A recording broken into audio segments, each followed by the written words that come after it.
think we're ready. Okay.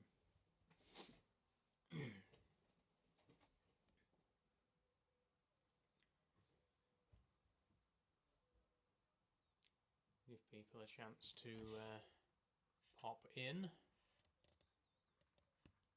Let me just see.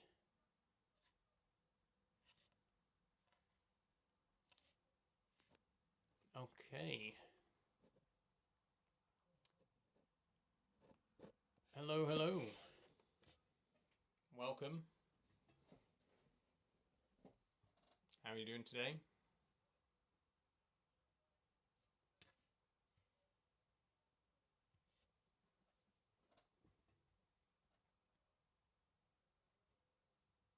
Okay, so hello, welcome back to the stream.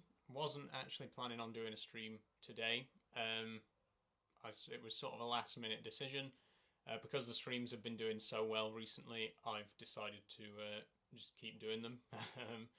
I went from doing one stream a week to doing 2 streams a week to now I think I'm probably going to be doing 3 streams a week going forward, because they're a lot of fun, they're a lot less effort than making videos, and yeah, they attract a lot of new new followers. So we're doing a stream today. I'm actually going to be setting up my PS1 today.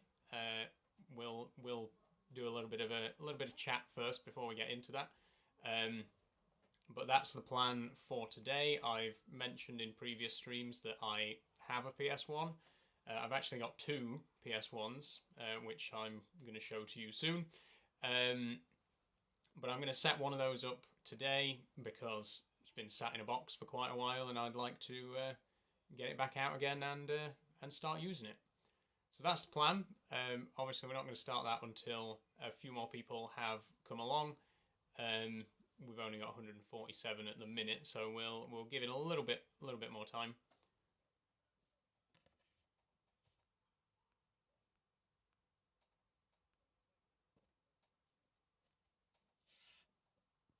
Okay, so go ahead. So yeah, set the PlayStation up, plug it in, and get in the bath with it. Thanks very much for the lovely comment. So no, I won't be getting in the bath with it, but I will be setting up my PlayStation today. As I say, I've got 2. I originally had 1, but then I got a second one a while ago. I've only actually got the cables for 1, so we can only have 1 plugged in at a time. But you know, why would you need more than 1 plugged in at a time anyway? One's quite enough. I've shown my collection of PS1 games before as well, and I'll show them off again today. I've got 8 games for the PS1, so not a huge collection, but you know, a few of my select favourites. Rosie and Dottie, how did the wardrobe turn out? The wardrobe turned out great. I'll probably do a little bit of a room tour in a bit because there's been a few changes since the last stream, but if I pan over a little bit, the new wardrobe is over there at the back, and it's very good.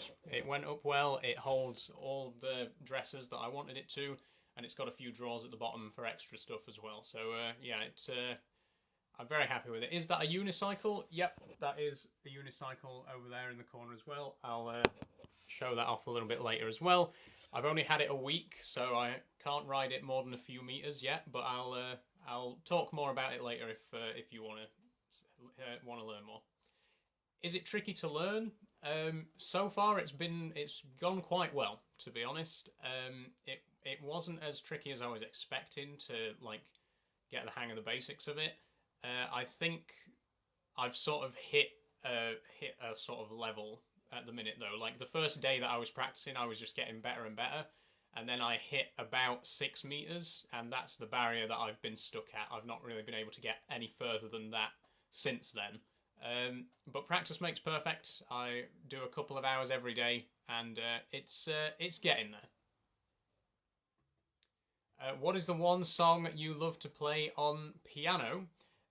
My favourite song at the moment is the Train Chase from Wallace and Gromit, The Wrong Trousers. It's a piece that I performed recently. If you look back through my videos, I'm actually dressed as Wallace in the video. It's not hard to find.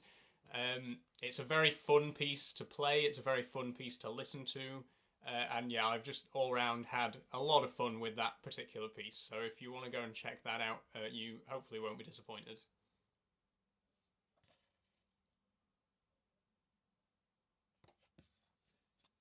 It's Monday. A lot of people are saying it's Monday. It's Friday.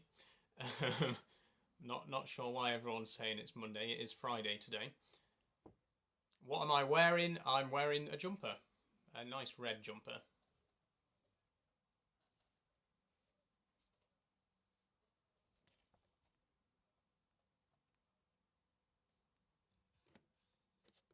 Okay, so you look smart and elegant. Thank you very much. No Finny says, my guy, why are you wearing lipstick? Because I like it. It's a nice colour, don't you think? This is actually Technic Hot Pink. I was going to wear red today to match the jumper, but I couldn't actually find my red lipstick. It's gone missing. But fortunately, this colour's pretty close. If I zoom in a little bit, you can't even really tell it's pink on the stream, but it is. But it matches quite nicely with the jumper, I think. Okay, so I guess we'll get started with the PS1. I've got a box here that I'll bring on screen in a second that's got all the bits and pieces in it. We'll open that up, we'll get it set up, and maybe do a little bit of... I'll show you a little bit of gameplay, but obviously I can't like stream from it because it's ancient. But yeah, we'll get that set up in the first half, then we'll probably do a bit of a room tour, and we'll finish up with a Q&A, as is, the way we usually do things. So, let me get the box, first of all. Here is the box that's got the PlayStations in it. We'll open this up, and I'll show you all that I've got inside it. Then we'll get it set up, and again, hopefully get it up and running. So here's the box. You can already see one of the PlayStations there. I can't really do much about the camera angle. There's nowhere else really to put my phone, so it's going to stay where it is for now. Hopefully you can still see pretty well, and obviously I will be getting the bits and pieces out to actually show you up close before we get it all set up. So, first of all, we got a lot of wires, which we'll come back to. I don't really want to see those yet.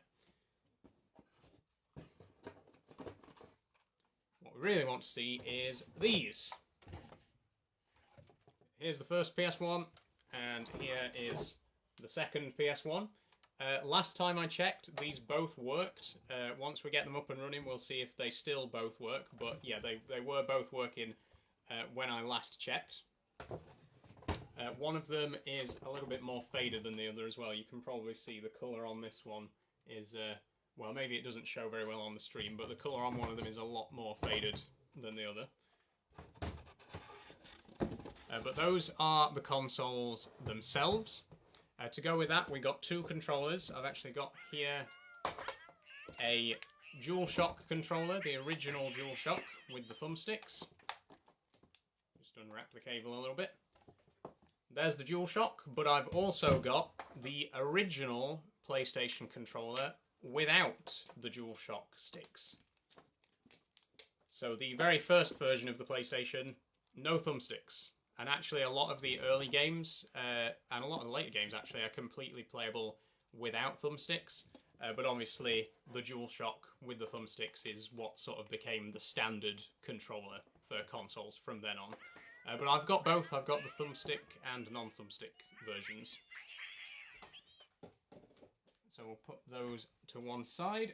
Then we've got a few memory cards. Got 3 memory cards here. 2 of them are numbered, the other one isn't, but they're all the exact same inside. These are, I believe, 8 megabytes each. And just to put that in perspective, I've got a hard drive here on my PC. Removable hard drive. This is a 500 gigabyte hard drive, so just to compare these side by side, this memory card from 1995 holds 8 megabytes of data. This hard drive holds 500 gigabytes of data, So although it's about 4 times the physical size, this holds the same amount of data as 64,000 of these. Just to put into perspective how far technology's come over the last 30 years. Yeah, I'd need 64,000 of these to equal one of these. So those are the memory cards. As far as I'm aware, most of my saved games are on memory card 1, and we'll check if I still have any saved games that we can continue from when once I've got it all set up. But that's everything that's in the box itself, so we'll put that to one side, make a little bit of room for ourselves here on the desk. In fact, I could actually move my camera down a little bit, down to here, and then just adjust my chair. There we go.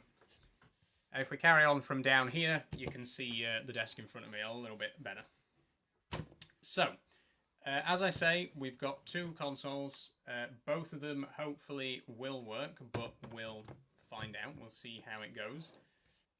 The other thing is, obviously, I've got a smart TV at the moment, and the smart TV does not have the necessary connections for the PlayStation. If we have a look on the back of the console here, the connection that we want is here, the AV multi-out. That is a proprietary socket, so only the original PS1 has that socket as far as I know. But the other end of the cable is the RCA, the red, white and yellow pins. I'll just show you that. Here's the cable. There's your PS1 end, and then here's the RGA end. Now, obviously, modern smart TVs do not have the sockets for these pins, which is why I've got an adapter to plug into. I actually originally was using 2 adapters. These are the old adapters that I was using. First of all, this one is an RCA to SCART. Remember SCART leads? Yep. Well, my computer does. My TV doesn't have one of those either. So I've also got a SCART to HDMI converter. So what I used to have was both of these together. So the RCA in, converted to SCART, and then converted again to HDMI. But I've cut out the middleman and bought a brand new converter, which just arrived today, which converts RCA straight to HDMI without needing the SCART in the middle. So I'll just open that up. There we go, a little block there with, again, RCA on one side, HDMI on the other.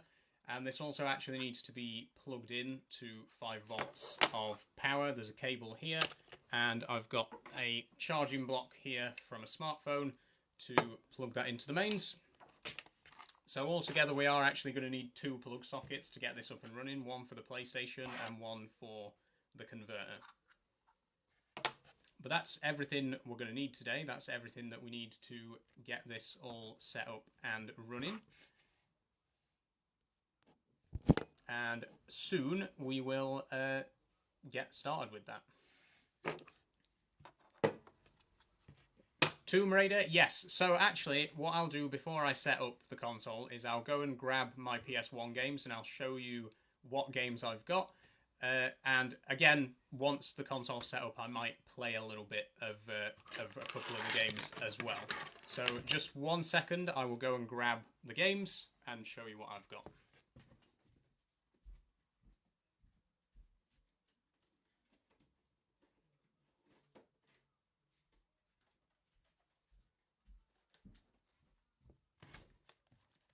So these are the games. I said 8. I've actually only got 6. I don't know how I managed to miscount that, but these are the 6 games that I've got for the PS1. I'll talk you through them a little bit. First of all, obviously, as I've frequently talked about many times before, I've got my first 2, my favourite 2 games of all time, Oddworld Abe's Odyssey and Oddworld Abe's Exodus. This was the first video game I ever played. I was not very good at it. Fortunately, this one has a quick save feature, which made it a lot easier, which is why the second game ended up being my favourite. But it was the first one that I actually played. So yes, I've got the 2 Oddworlds. I've actually got all the Oddworlds, and I'd love to be able to play them all at some point. I did stream a little bit of Abe's Exodus on Wednesday, through Steam. But those are Abe's Odyssey and Abe's Exodus. Then we have Tomb Raider. Someone left a comment asking if I had Tomb Raider. Yes, I've got the original Tomb Raider here. I'm not really that big on Tomb Raider, to be quite honest, but, you know, it's like a must-have game for the PS1, right? It's an iconic PS1 game. So that is Tomb Raider. Then I have Medieval 1 and 2, another pair of games that I absolutely love. They actually remade Medieval not too long ago, actually, for the PS4. Two absolutely fantastic games. Again, lots of great memories, lots of nostalgia for these games in particular. So when I got the PS1 as an adult, these were two games that were absolutely must-haves for my collection. And then last but not least, we have Ape Escape. And I was talking earlier about the DualShock and non-DualShock controllers. If I just bring those back in again real quick. Here's the original PlayStation controller without the thumbsticks, and here's the DualShock controller with the thumbsticks.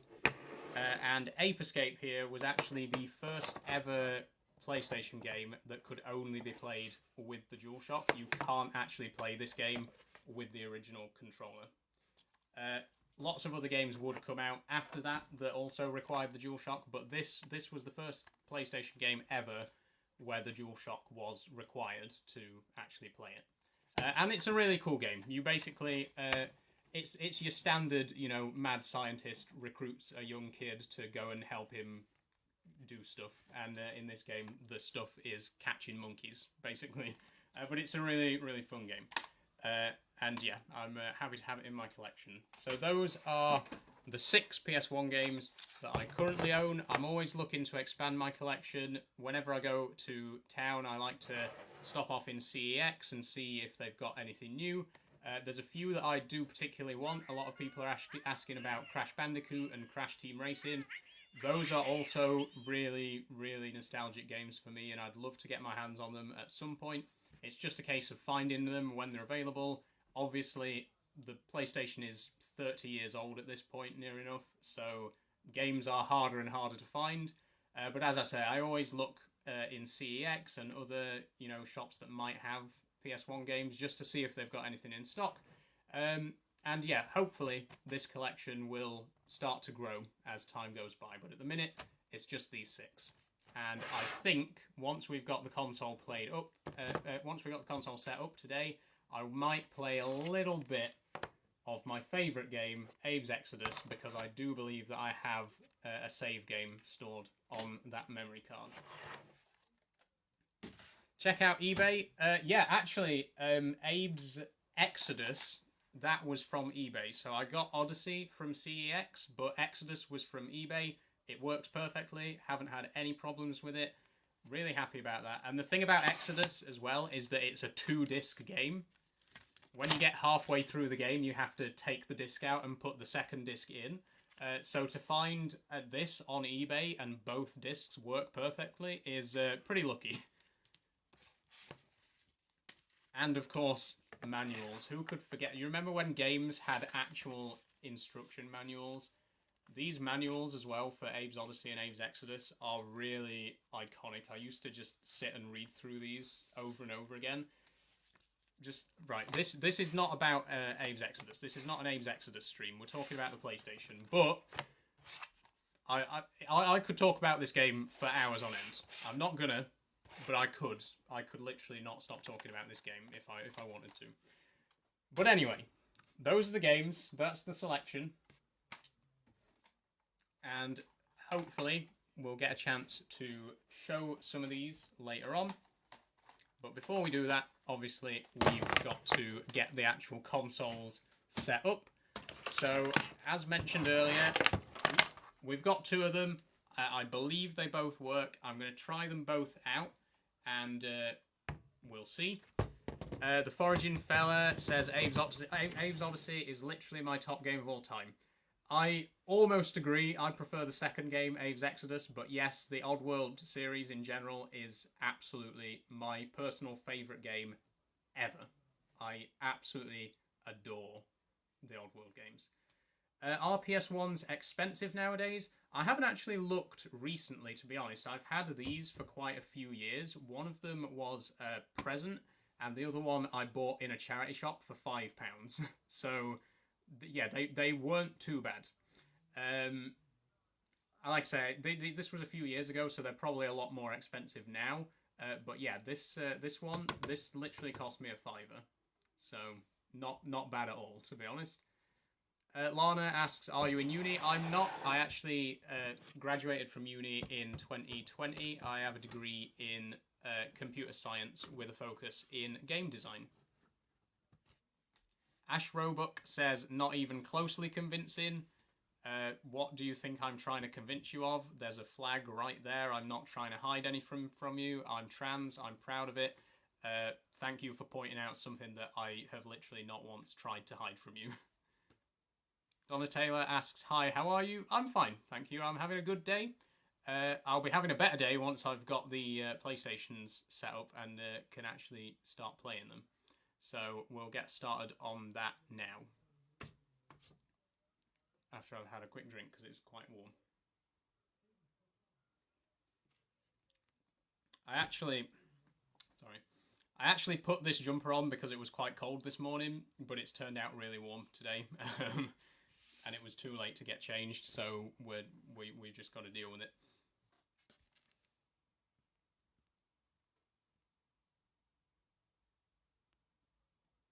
Okay, so let's get started, I guess. We're already nearly 20 minutes into the stream and we haven't actually done any setting up, so let's get on with that. We'll put one of these to the side for now and we'll start by setting up just one of them. So again, here's the console. It's going to go in this corner next to my PC. You can see I've got a DVD player there.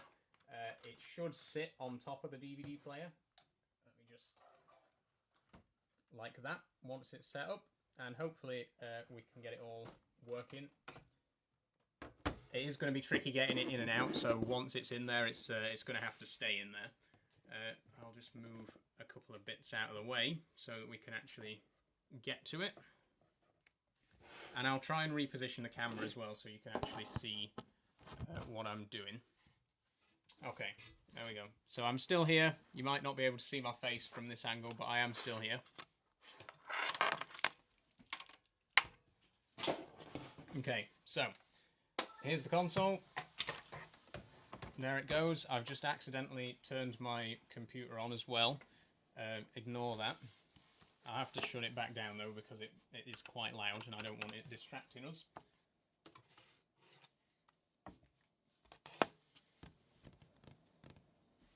Won't take a moment. Okay. And go back to sleep. Didn't ask for you.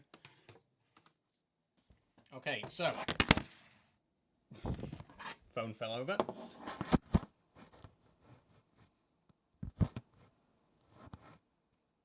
Okay, I don't actually think my phone's going to stay stood up there, so let me put something in front of it to hopefully stop it from slipping. Okay, console is in place. Let's get a move on because we're already behind schedule. Here is the cable, as mentioned before. The PS1 connector goes into the back here. There we go.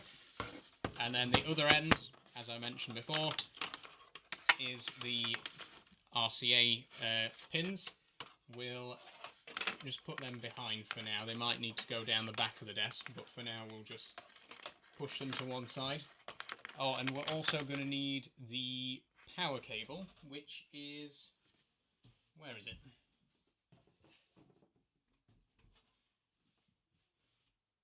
Oh, it's already plugged in. 1 second.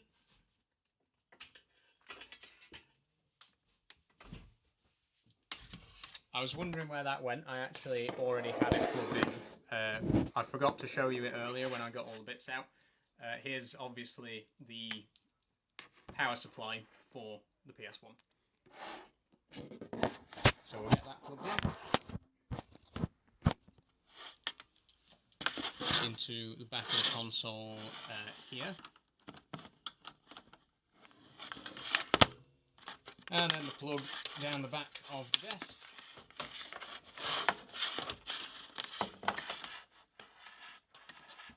Like so. And then we should be able to stick the console back into place.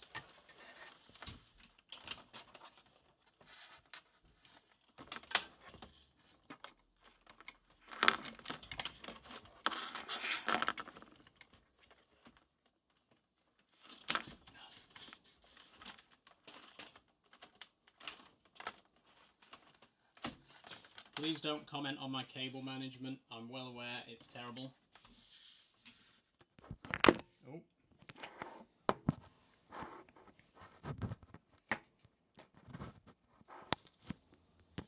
Okay, there we go.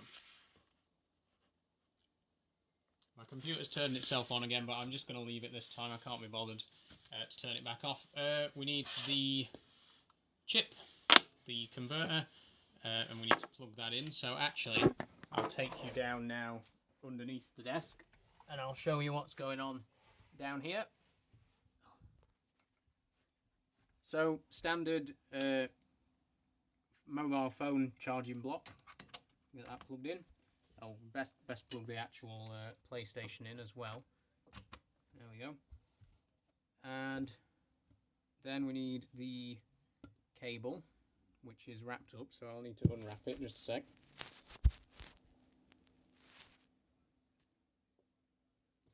Get rid of that.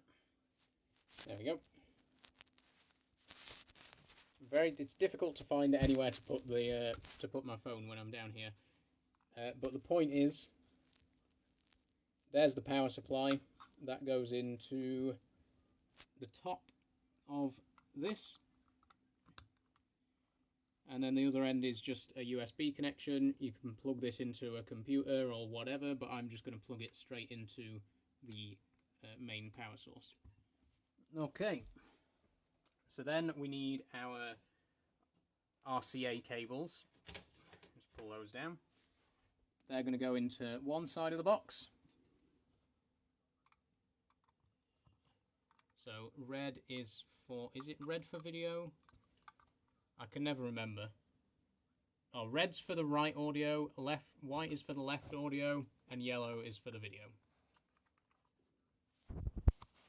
There we go. Right, and then we need HDMI, so we need to go back up top. I believe it's already plugged into my DVD player, so unplug that. Let that go down the back. Back under again. There's the HDMI. Once again, please don't comment on my shoddy cable management. Just plug that into there. There we go. That should hang all right without too much issue. And that should be everything. That should be ready to run now. So, first of all, let me switch the extension on the telly to HDMI 2.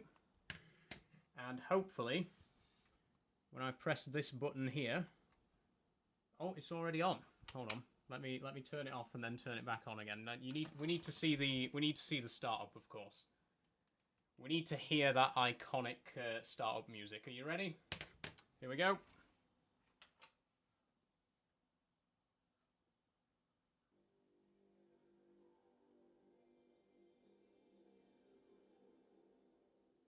There it is. Brilliant. Okay, we need to actually put a disc in before it does anything else, but there is the console all plugged in. Just to show you again what the buttons are. It's got 3 buttons, 3 incredible buttons, and they're like proper big, loud, clicky buttons as well. They're really, really nice, big, meaty buttons. We've got one for the power, one to reset, and one opens the disk drive. But the console is on now. As you can see, we haven't put a disc in yet. I'm going to switch cameras. There we go. And we will insert a disc. A few people say that they can't hear it. I'll reset it one more time, and let me know if you can. Let me know if you can hear the startup sound this time. Okay, here we go.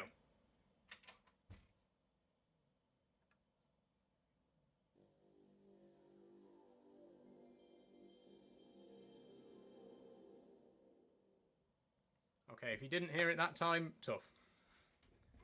But that is all set up now. We will put in a disc. We've got our discs here.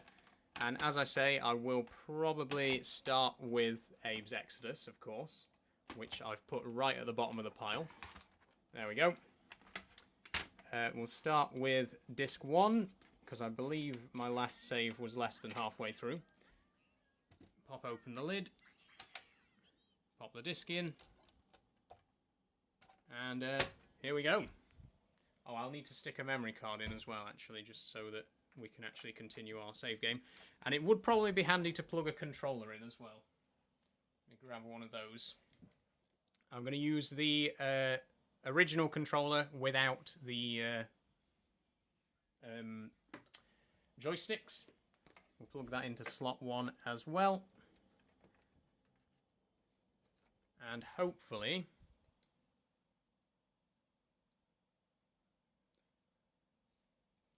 Oh no, sorry, that's just the memory card thing. Might need to reset again for it to actually start reading the disc. Would be good if this didn't actually read the disc this time, wouldn't it? And I had to plug in the other one to make sure it works. Okay, so the disc is not actually spinning, so I think the disc drive in this one is probably damaged. Fortunately, I've got 2 for a reason. So what I'm going to have to do is plug the other PS1 in and see if the disc drive works on that one. Something's wrong with this one. The disc just will not start spinning, unfortunately. But we'll plug the other one in and see if that works. Switch back to the front camera. There we go. Okay, so out you come again.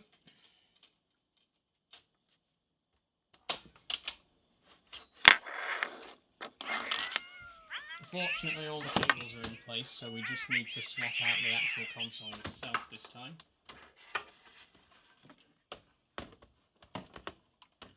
There goes the bad one. Here comes the hopefully good one.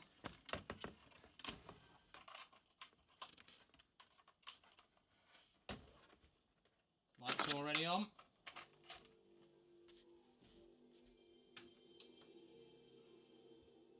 Throw the controller back in.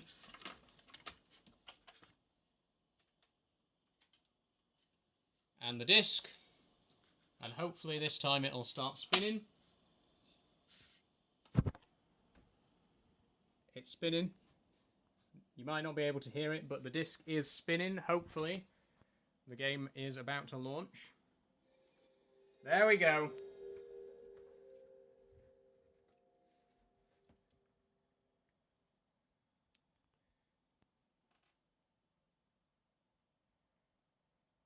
Here we are, we're doing it, it's working. We're playing Oddworld Abe's Exodus on the PS1.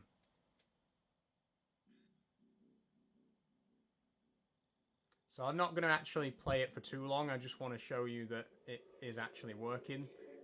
I am actually playing Abe's Exodus at the minute on my computer, and I'll be streaming some more of that next week. Obviously, it isn't going to go very well if I just hold my phone and point it at the TV like this. So in future, I won't be playing this version of the game. But I just wanted to show you that it does actually work, and I believe I do have a game to continue. We go to load down there.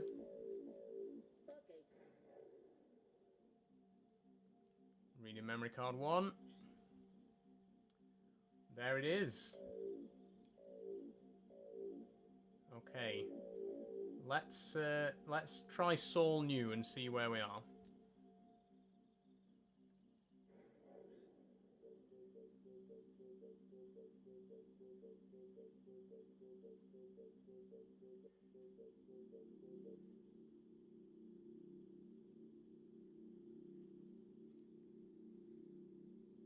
Takes a while. Bear in mind this game is almost 30 years old at this point.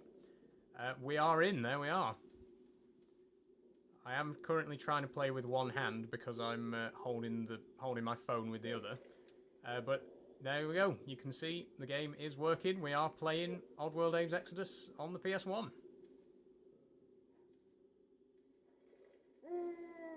And we just died.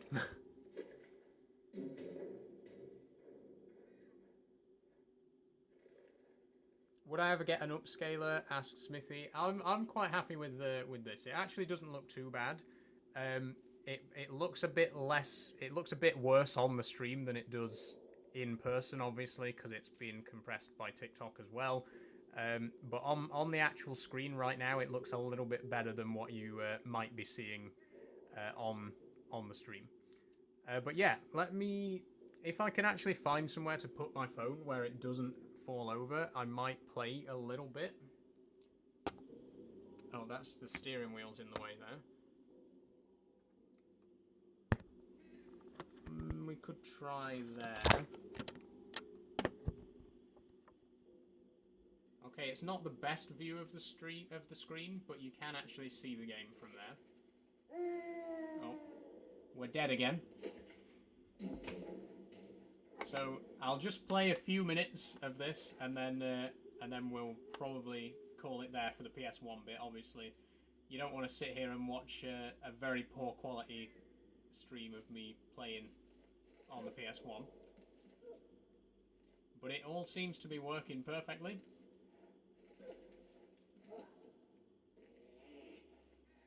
And as I say, it's been... I mean... I say it's been so long. I actually played this game on Wednesday, but it's been so long since I played on the PS1, and it's just such a different experience because there's so much latency that there isn't on the PC version. You know, loading screens take ages. The movement's ever so slightly delayed. Like. It does feel very different, even though it functionally is the exact same game. It does feel quite different playing it on the PlayStation. You can see I keep falling to my death because I'm not quite jumping at the right time because I'm so used to playing it on Steam, where there's less of a delay between pressing the button and the action actually occurring. But I think with a bit of practice, I could get back into actually being able to play this version.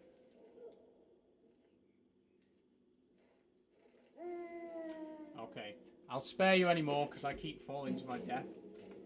But that is it. That's all up and running now. That's Oddworld Abe's Exodus. Actually, one thing I would like to try, if we head back to the main menu, I can try out the level skip cheat, and we can skip ahead to later in the game. So I believe you hold down R2 and press down, up, left, right, triangle, square, circle, down, up, left, right. No. Okay, I've forgotten what the actual cheat is. Maybe it was up, down, left, right?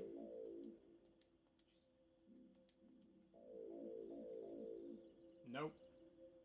Okay, if anyone remembers what the actual cheat code is to skip levels, let me know. I'll try a couple of different things that might work.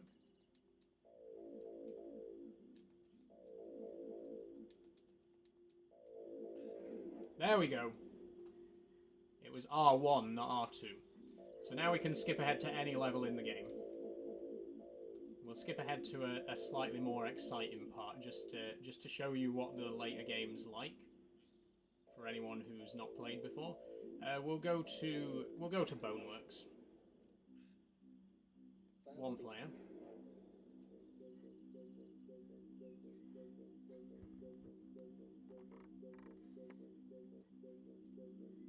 Oh, yeah, so now as you can see on the screen there, it says please insert disc 2. So, Abe's Exodus, rather uniquely, well, not uniquely, but uncommonly, for a PS1 game, has 2 discs, so we now actually have to take disc 1 out and then put disc 2 in to actually be able to play this part of the game. So I'll show you how that works. We open up the disc drive. You can see the game's still running. Even when we take the disc out, the game's still paused there, waiting for us to put disc 2 in. Then we pop out disc 2, stick it in, close the lid, and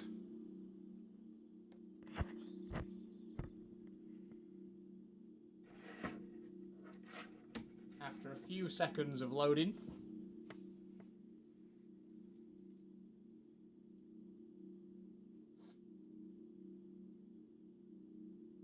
after quite a few seconds of loading, we're in. And we're dead instantly. Okay. What's the name of the game? Asks Nathan. This is Oddworld Abe's Exodus. Let me show you the cover. There it is, Oddworld Abe's Exodus for the PS1. Okay, we'll play a tiny bit of this level and then we'll probably go do something else, because I appreciate that you're not actually here to watch the game. You were here for the setup, which is done now.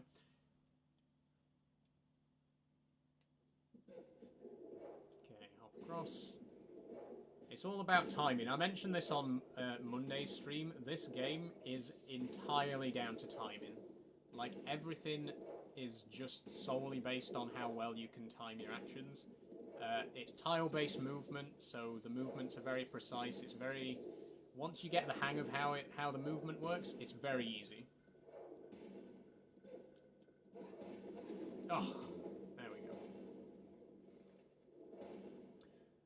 Okay. I think we'll probably call it there. But you've gotten a bit of a flavour now for this game. If you want to see me play more Oddworld Abe's Exodus, I will be playing more of this game on either Monday or Wednesday, but I will be playing the Steam version, because I can actually live stream it directly from my PC rather than the PS1 version, where, as you can see, I'm just having to point my phone camera at the telly. But if you do want to see me play more of this game, then come along for future streams for that. For now, though, we'll get the PS1 shut down and get back to our usual camera position and get on with the Q&A portion, because I think that's the part that people are normally waiting for. Let's take the disc out, shut the lid, turn off the console, very carefully pop this back in its case. Let me flip my camera.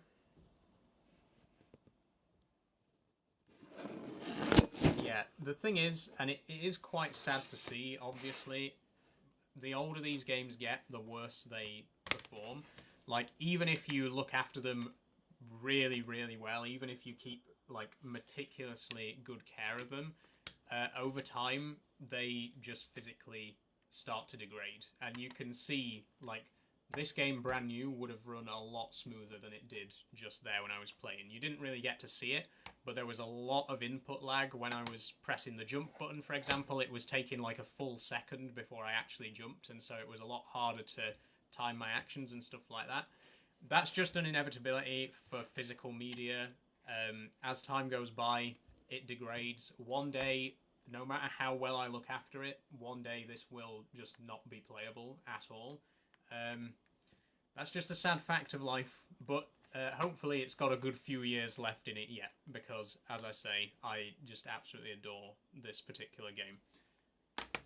I forgot to put the instruction manuals back in, so we'll just stick them back in the case.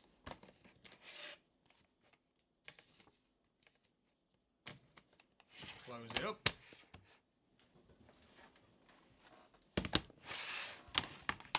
And all these games now are going to have to go back on the shelf.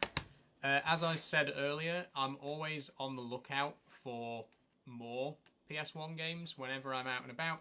I have looked online, and as I mentioned earlier, I did buy Abe's Exodus online. But I still would rather trust, buying them in person. So whenever I'm out and about, CEX, other retro game shops, places like that, I'm always on the lookout for more PS1 games, and hopefully my collection will start to grow. But at the minute, those are the 6.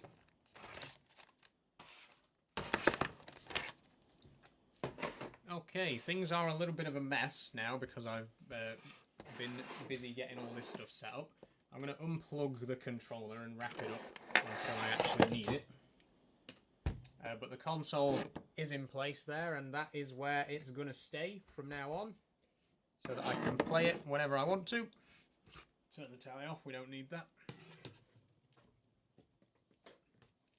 And I'll just pack up a couple of bits and pieces that are lying about, and then we'll get on to the second portion of the stream, which is the Q&A. So if you want to start getting those questions in now, please feel free, and I will start answering. Arthur Morgan asks, am I ever going to get surgery? Sorry if this sounds rude. It's a little bit of a personal question, but I don't mind answering it for you. So no, I don't actually plan on getting any gender-affirming surgery. I do plan on starting hormone therapy, hopefully either this year or next. I will be starting that, so I'll be taking estrogen and possibly progesterone or Spiro or whatever it is that is the best option for me. But I don't intend on having any actual surgery, no. Darren Harassment, in a comment that has been muted. There we go, let me just approve it. Sometimes the comments need my approval before they get shown. So Darren Harassment asks, do I wear lipstick outside and to work, etc.? Yes, I do. I don't wear lipstick every day. I don't wear makeup every day. But when I do go out of the house like this. Yeah, I go to wherever I need to go to. But this is not really a daily thing. I do tend to wear makeup and lipstick for my videos, just because I like to look my best. Although there are a couple of videos on my channel as well where I'm not wearing makeup or lipstick. And in my general day-to-day life, I don't really wear makeup that often. Like I say, it's pretty much just a thing that I do when I need to, when I want to look my best. Victor, is there something you can take for a more feminine voice, or do you not want to? So unfortunately, for trans women, hormone therapy does not change your voice. The way your voice works, your voice is mostly your vocal cords. You've probably heard of them before. They're basically like little strings in your throat, just like a string instrument, and when you talk, those strings vibrate, and that's what produces the sound of your voice. Now, when you go through male puberty, what happens is those cords get tightened, and again, if you think of like a guitar or a violin or whatever, as you tighten the strings, the pitch gets higher and higher. Sorry, I meant the opposite way around. With male puberty, the strings loosen, and so your voice gets lower when you go through male puberty. And unfortunately, that's not really reversible without surgery. If you take hormones, if you take estrogen, for example, it won't tighten them back up. But if you are a trans man, if you're transitioning from female to male, testosterone does loosen the cords up and cause your voice to deepen.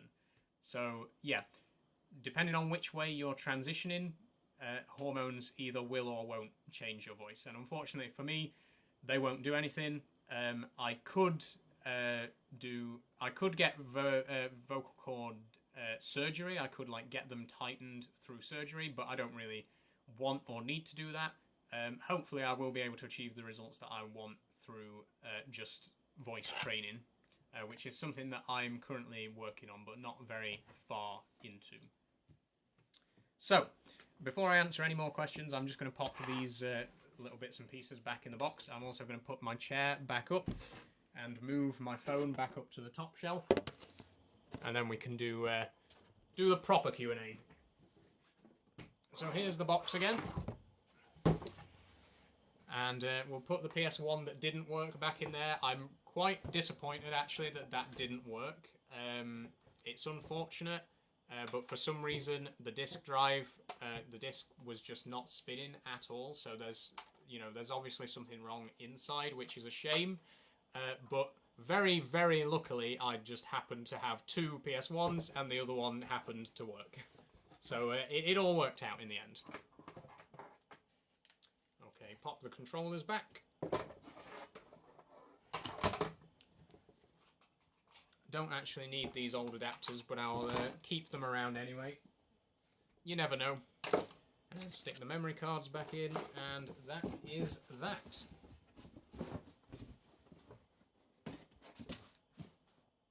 There we go. Okay, so I guess that was the PS1 setup part of the stream. Now we can move on to the Q&A part of the stream, which always goes down a treat, so hopefully today is no exception. Please start bringing in those questions. Someone commented, very feminine hobby. I don't really personally believe that hobbies can be masculine or feminine. I have a lot of hobbies that people would probably consider masculine hobbies, like gaming, model railways, Lego, etc., etc. All things that people claim are, masculine hobbies, but I don't personally believe that there's any such thing as a masculine or feminine hobby. You enjoy what you enjoy. What games do I enjoy when I'm gaming? So obviously I've just shown off today my favourite game of all time, which is Oddworld Abe's Exodus. I play a lot of the Oddworld games in general. I've got all 6 games, including the newer remakes, on Steam, on my PC. Dead Game, yeah, I mean, the original is from 1998. It is a very old game. But the most recent game in the franchise is actually from 2022, I want to say. I can't remember if it might have been 2021. But they did do a game very recently, and it is very good. Controversially, I think it's very good. So, apart from Oddworld, there's a lot of other games that I'm interested in. I like a lot of Valve's games, Portal, Half-Life, and so on and so forth. Portal 2, absolutely perfect game. I'd love to actually be able to stream Portal 2. I might play it on stream at some point. I'm a big fan of simulator games. You've probably seen before that I have a steering wheel here. I play a lot of Farming Simulator and Euro Truck Simulator and so on and so forth. Mud Runner, Snow Runner, all great games that I really enjoy, and the wheel comes in very handy for those. I'm a big fan of horror games. My favourite horror game is probably Alien Isolation, because as you also may know from previous streams, Alien is my favourite film franchise of all time, and the original is my personal favourite film of all time. So I do enjoy Alien Isolation, absolutely fantastic game. Luke says, so you like anything that's boring? Portal 2 is literally one of the most highly rated games of all time on Steam.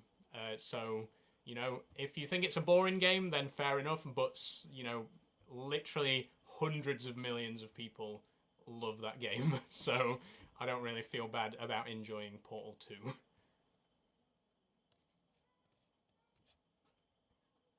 Okay, a lot of people are asking English or Spanish. This is something that gets asked quite a lot in my streams. I don't know if it's supposed to mean anything. I'm English, but for some reason a lot of people just comment English or Spanish on my streams. Someone says, big respect for SnowRunner. Personal opinion, don't like it, but whatever makes you happy. It's not for everyone. All games, have their target audience, and if you don't like it, then that's fair enough.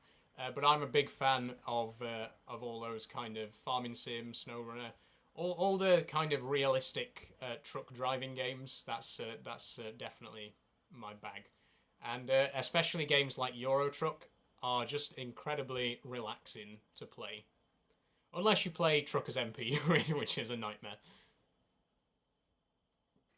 Okay. One more thing I need to do is stick this box back under the bed where it belongs so that it's not in the way, so I'll just go and do that. If you want to ask any more questions, I'll get to them in a moment.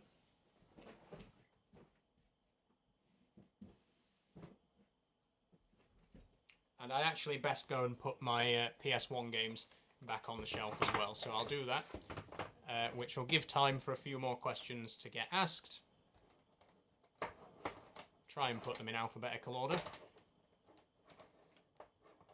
There we go. Just going to go and pop these back on the bookshelf.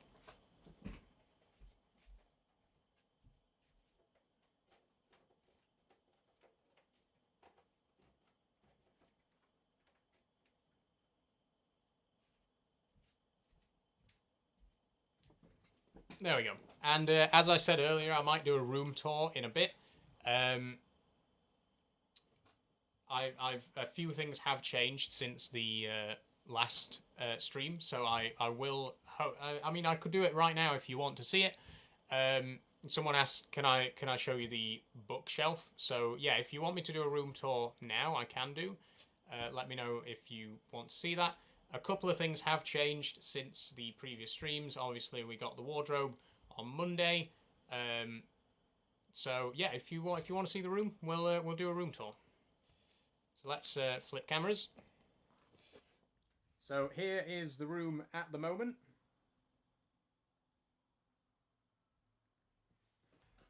I'll show you around and see what we've got. So first of all, obviously, in this corner is my desk, as you've seen before. It's a corner desk with two monitors, one side for gaming, one side for working. And obviously I've got the steering wheel on the gaming side with the side panel and the pedals down below. And over there, DVD player and PS1. Then over here we've got my giant Nuka-Cola bottle cap, which I'm very happy with. I absolutely love this. It is actual metal. Really cool prop to have. I'm a big fan of Fallout. On the top of the shelf up there, I've got some plastic 00 gauge train models. None of these actually move. These are all static plastic models, but they're, some of the more iconic steam trains from British rail history. You can see in the middle there, we've got Flying Scotsman and Mallard, and also the Coronation. We've got a Battle of Britain class. Lots of quite famous steam engines there. And actually, I've got the City of Truro as well. There's some historical debate over whether City of Truro or Flying Scotsman was actually the first train to do 100 miles an hour, but I've got them both. Then in this corner, we've got, this is new. We didn't have this in the last stream. I've just put this up yesterday. We've got a lovely canvas of the original Star Wars. It's a Japanese poster for the original Star Wars.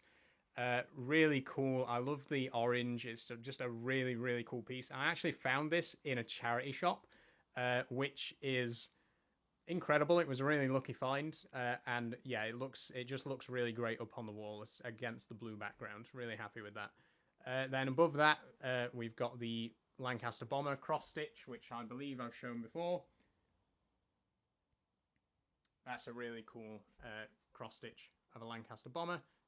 Sorry, the video went out of focus a little bit there. That's a cool poster. Yeah, I'm really, really happy with the poster. And as I say, it is actually a canvas. So it's really good, really cool. Then over here, we've got the unicycle, of course. I've made a video about that last week, and hopefully I'll be making another video soon to show you my unicycle progress, if I can make any in the next week or so. Yep, that is what it is. Then we've got the new wardrobe, which obviously I put together in Monday's live stream. It's got a few drawers down there at the bottom, and then the top coat rack, which I've used to hang my dresses. You might recognise some of these dresses from my previous videos, and some of them you might not have seen yet, but they'll be coming up. Then we've got the bookshelf. I actually did a stream last week where I unpacked all my books and showed you what I had. But just a recap if you missed that. Here's a few of the books that I've got. I've got the Hunger Games, the Maze Runner, the Classic Starts. I got these as a kid. They're like not necessarily. They're like versions of classic horror and sci-fi stories, but more adapted for children. and I've had those. I got those when I was very young. I've actually read the official versions of all of these except 20,000 Leagues Under the Sea. I've not read the full version of that, only this abridged version. Then we've got War of the Worlds, probably my favourite book of all time. The Hitchhiker's Guide to the Galaxy, the 5-part trilogy. When I mentioned this in the previous stream, someone commented that I was stupid to call it a 5-part trilogy. But as you can see on the cover, it is literally called The Complete Trilogy of 5. If you've not heard of The Hitchhiker's Guide to the Galaxy, it is a comedy. It's a sci-fi comedy novel. So yes, when I said it was a 5-part trilogy, I actually meant that. It actually says that on the cover. Then I've got Doctor Who video, The Robots of Death. I've got Phoenix and Knights. They're not books, obviously, but they're there because why not? Then there's my PS1 games that I've showed off earlier. Alien Trilogy on DVD. We'll come back to that later. Have I watched the new season of Doctor Who, says Robbie? Yes, I am watching the new season of Doctor Who with my stepmom and my sister at the minute. We've been getting together on a Saturday night to watch it, and it's been really fun so far. We've all really enjoyed it. Then on the second shelf, we've got a series of unfortunate events. Absolutely classic book series. If you're not familiar with it, they did a Netflix adaptation a few years ago, which was absolutely incredible. There was a Jim Carrey film in 2003 as well, but it's not very good. It only adapted the first 3 books, whereas the Netflix series adapts the whole book series and was actually the author of these was a consultant for the series, and I think maybe a producer. So it's very, very accurate to the books, the Netflix version, which I recommend you watch. Then I've got a few Doctor Who books. Obviously, not much to say about those. I've already mentioned I'm a big fan of Doctor Who. Down here, these are mostly like non-fiction books, encyclopedias and stuff like that. We've got a lot of train books, a lot of model railway books, but then I've also got The Art of Aardman, Cracking Contraptions manual for Wallace and Gromit. Fantastic book there. It's like styled like a Haynes manual, but inside it's like cutaway drawings of all of Wallace's inventions. It's a really cool book to have. Yeah, those are the sort of non-fiction books. And then last but not least, down in this corner, I've got the Red Dwarf books. These were actually gifted to me by my godfather a few years ago. I've got all 4 of the main books, plus a hardback version of Backwards, and also a Primordial Soup, which is scripts from the TV series, like selected scripts from the TV series in book form. Big fan of Red Dwarf, as I've probably mentioned before. Next to Red Dwarf, we got 1984. Not because they're similar literature, but because they are the same size, and I just like to put books that are the same size near each other. So that's why 1984 is next to Red Dwarf on the bookshelf.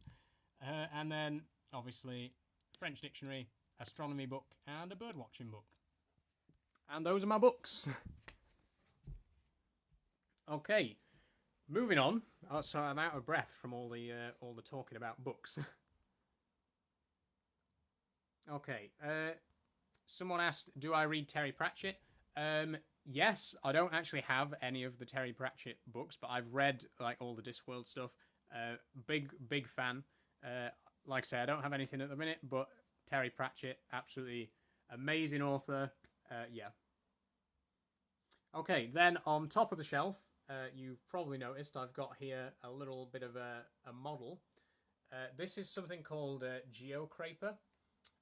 I'll get the box, actually. I've got a box here to show you.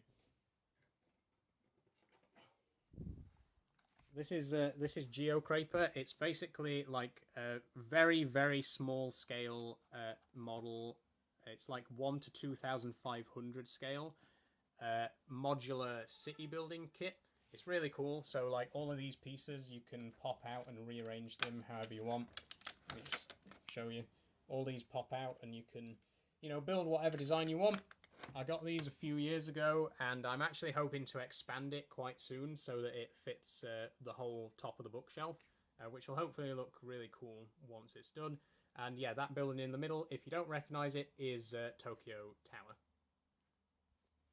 Okay, moving on from the bookshelf, because I think we've been on that long enough. Here we have my level crossing barrier sign, which I'm sure I've mentioned in previous streams. So I got this. 1 second. Okay, so this, my granddad passed away a few years ago, and when we went to clean out his shed, we found this.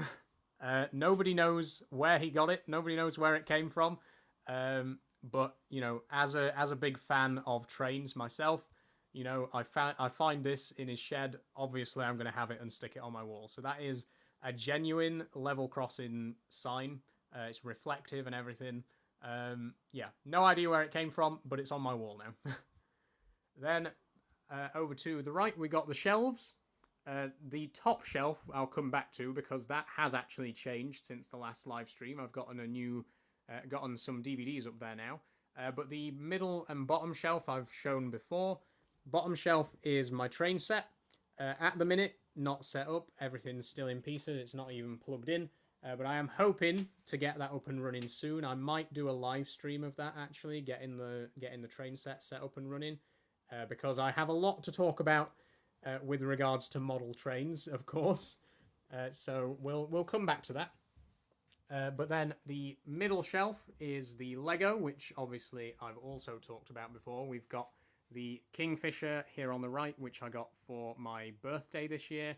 On the left, we've got the Vespa, which I got for Christmas a couple of years back. And in the middle, we've got a couple of other bits. I actually wanted to draw attention to this because I spoke about this in the last live stream, but I didn't reveal what it actually was. So I've got a model here. Let me just adjust the focus a bit. This is not an official Lego model. This is a mock. If anyone can tell me what ship this is and what franchise it comes from, I will be very impressed. And I will actually come back to this in a few minutes and reveal the answer, which I forgot to do in the last live stream. So take a good long look at it.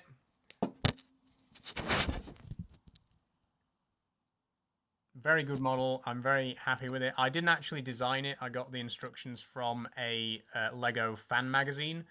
But it is just a really, really cool, really detailed set.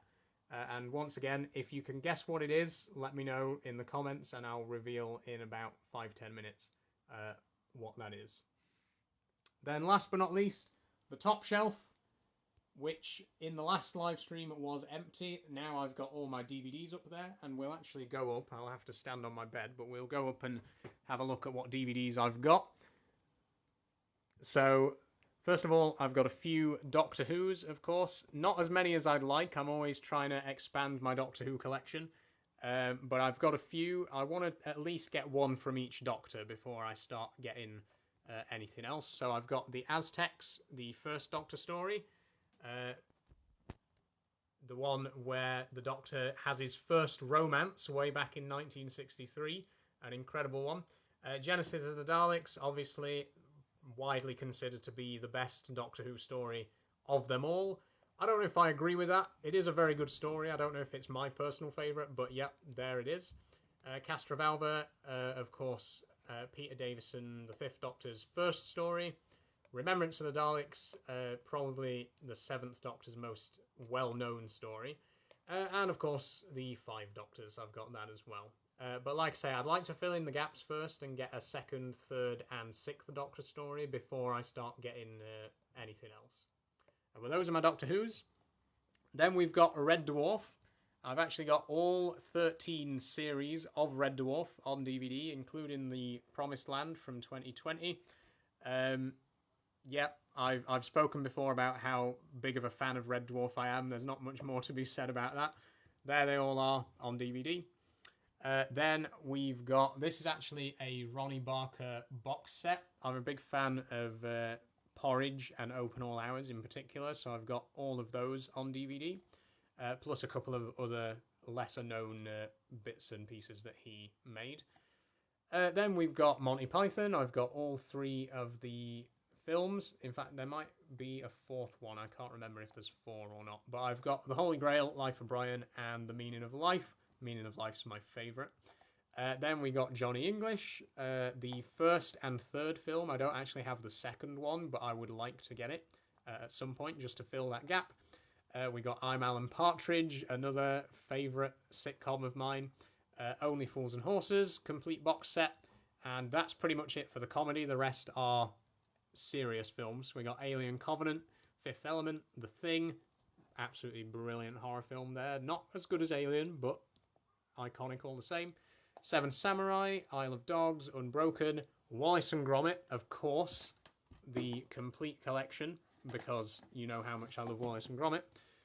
Solo, and then these last 2 are documentary box sets, one Stephen Hawking and one History of Flight. And those are all my DVDs. Okay, we're nearly at the end of the tour. It took a lot longer than I was expecting it to, but I've just got a lot to show.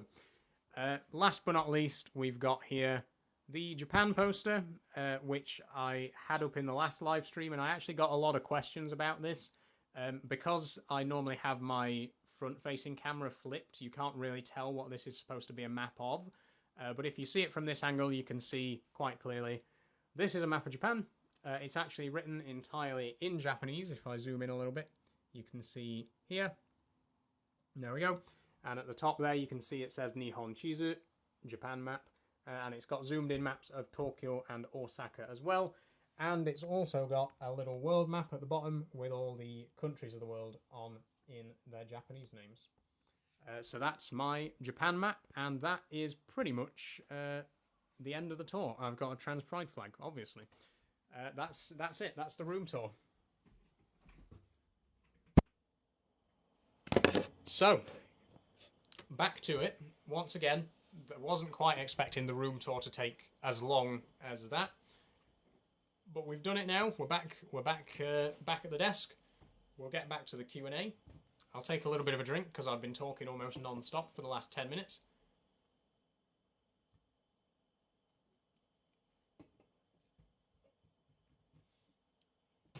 And then we'll get back to some questions. Okay. Victor, have I ever watched Game of Thrones? I have watched Game of Thrones, yeah. I'm not really massively into it, to be honest. I've mentioned before, I'm not really big on fantasy. I'm more of a sci-fi person. It's a great show, don't get me wrong, but it's just not really for me, to be quite honest. Cubs the God, can I show the PS1 setup? Yes, I can. Here's the PS1, which I set up earlier in the stream. Let me just move my mic out of the way. There's the PS1. I set it up earlier, and we took it for a test spin. And it went very well, actually. It's Alan. Where do you stand on Terry Pratchett? Again, a big fan of Terry Pratchett. I think the thing with Terry Pratchett is he sort of blurs the line a little bit with fantasy and sci-fi. It's not. It's obviously fantasy mostly, but there's it's a little bit more sci-fi than other fantasy franchises, which is why I like it so much. But yeah, in general, I'm much bigger on sci-fi than fantasy.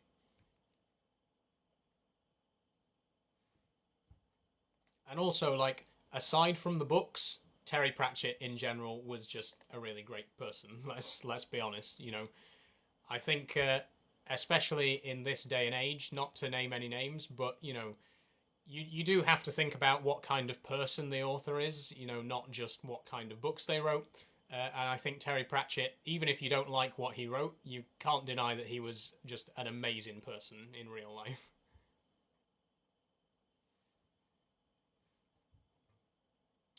Okay, any more questions? We've sort of stagnated a little bit on the questions.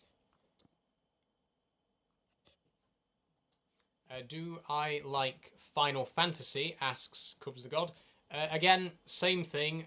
I'm just not too big on fantasy. So, and Final Fantasy in particular is just something that I never really got into. Do I like the Resident Evil games? Yes, I do. I love Resident Evil. I really want to get the original Resident Evil for the PS1. That's one game in particular that I've been keeping my eye out for every time I go into CEX. As soon as I see that on the shelf, I'm buying it because I really, really want the original Resident Evil.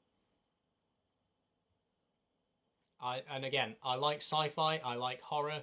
Resident Evil, perfect. Best of both worlds. What's that flag? That is the Trans Pride flag. I'm on the last mission on the Village. It's such a beautiful game and a masterpiece. Yeah, Village is a really, really great game. I got it a few years back on the PS4. Unfortunately, I don't have my PS4 anymore. But yeah, just fantastic game. In case you hadn't guessed from the title of this stream, I've pretty much been a lifelong PlayStation player. I've had every PlayStation, including the handhelds, PSP and PS Vita. Absolutely love the PS Vita. I've still got my PS Vita, although I don't really play it that much anymore. But yeah, I grew up with the PlayStation. I'm very much a PlayStation player. Have I played Skyrim? Yes, I have. Again, same thing as I've said already. I'm not as big on fantasy as I am on sci-fi. So if it came down to Elder Scrolls versus Fallout, I'm very much on the side of Fallout. It has to be said. You got the PS Portal. So I don't have a PSP at the minute. I have owned one before, but I do have a PS Vita. And I actually got the PS Vita brand new when it first came out. Amazing console. Unfortunately, it didn't really sell too well, and it didn't really have any major games on it. There weren't really that many big titles on it, which I think contributed to it not doing too well. But it is a fantastic little handheld console. It is a shame that it didn't do as well as it potentially could have. I used to play on that every single day. I absolutely love the PS Vita. How do I feel about Mass Effect? I haven't really played much Mass Effect, to be honest. It is an amazing sci-fi series. I know quite a lot about it, but I've not really actually played a lot of it for myself. So yeah, in terms of like gameplay and stuff like that, I can't really comment. But in principle, story-wise, big fan of the series.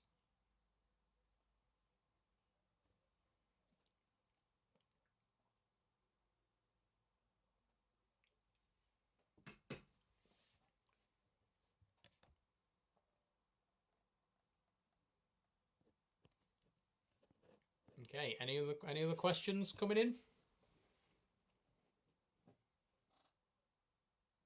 Have I ever played Dead by Daylight? Yes, I have. I've played a lot of Dead by Daylight with my friends. Really great game. Unfortunately, well, no, it is good. It is a good game series. It's not. I wouldn't say it's like my favorite, and there are other multiplayer games I enjoy more. But in terms of like a good multiplayer horror experience, it really is good.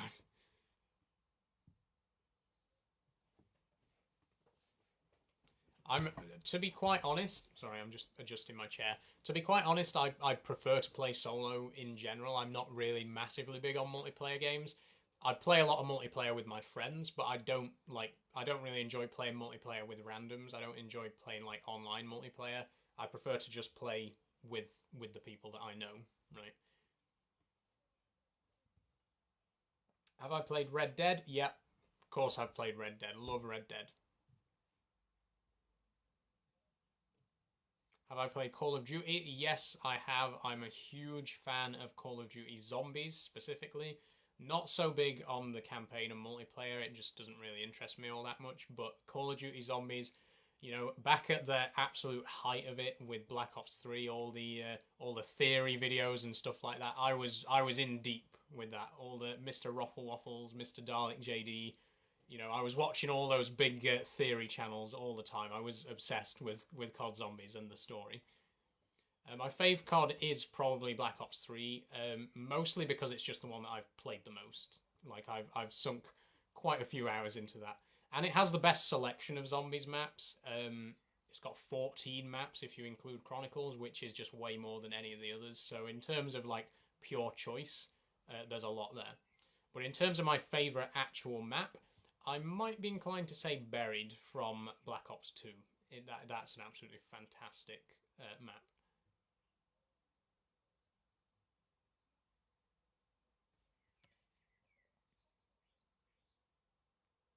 Have I played the Uncharted series?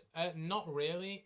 I played Uncharted Golden Abyss on the PS Vita, which I mentioned before I used to have, and I've still got. That's the only Uncharted that I've played, though. I've never really gotten into that franchise. Not like I've been avoiding it or anything, but it's just not one that that's really come onto my radar. So unfortunately, no, I haven't really played the Uncharted series apart from Golden Abyss. My favourite map in COD is Nuketown. Nuketown is a classic, obviously. The map that just keeps on getting remade. Fantastic map. The zombies map, not too great, to be honest. Alpha Omega, I think, did it a little bit better by expanding it a little bit. But with a map as tiny as Nuketown, it was never going to translate massively well for zombies. What's my favourite Resident Evil game? I would say probably Village, to be quite honest.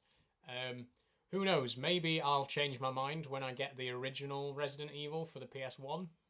But I doubt it, to be quite honest.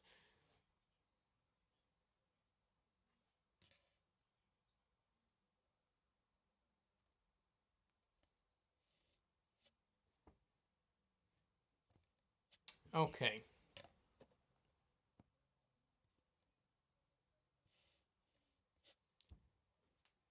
Do I have a PSP, the classics? Unfortunately, at the minute, no, I don't have a PSP, but I have had a PSP before. And the thing about the PS Vita as well is that a lot of PSP games were ported to it, so I have had the opportunity to play a lot of Vita games on the PSP as well. The other way around, sorry. I've had the opportunity to play a lot of PSP games on the PS Vita.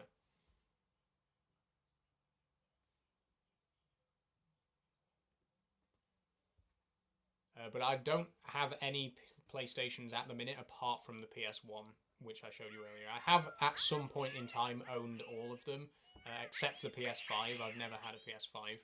Um, but at the minute, I only own the PS1 and the Vita, obviously.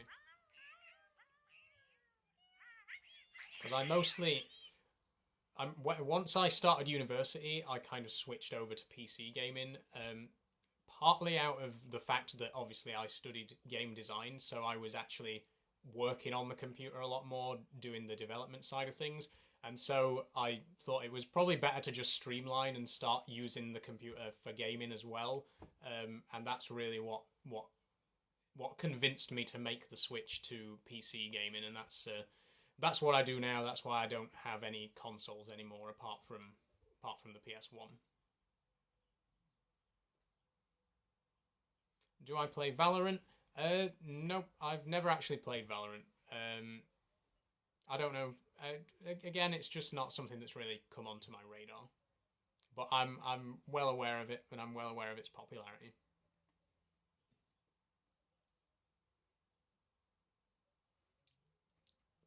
Do I play Fortnite? No, I don't. Um, just not something that I've ever really been interested in. My brother, though, he was massive on Fortnite back in the day. Nowadays, not so much, as far as I'm aware. Do I like girls or boys? Yes. Hair looks gorgeous. Thank you.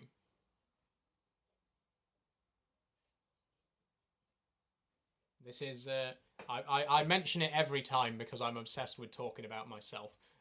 But this I've been growing this for 3 years, and actually I could take my bobble out. I only had the oh, I've dropped it. Normally I wear a bobble when I'm doing like actual work because I have to lean over quite a lot. But now that I'm not doing anything, I can let the hair down, and you can see it in all its glory. And this is about 3.5 years of hair growth. Let me just pick that bobble up that I dropped. There we go. It is about, I mean, I don't know how long it is actually. I've got a tape measure here because I was measuring something earlier. So let's have a quick look. It's about 2 feet long. quite impressive. What's my favourite game of all time? My favourite game of all time is Oddworld Abe's Exodus for the PS1. Although, at the minute, I'm playing the Steam version because the PS1 version is quite old.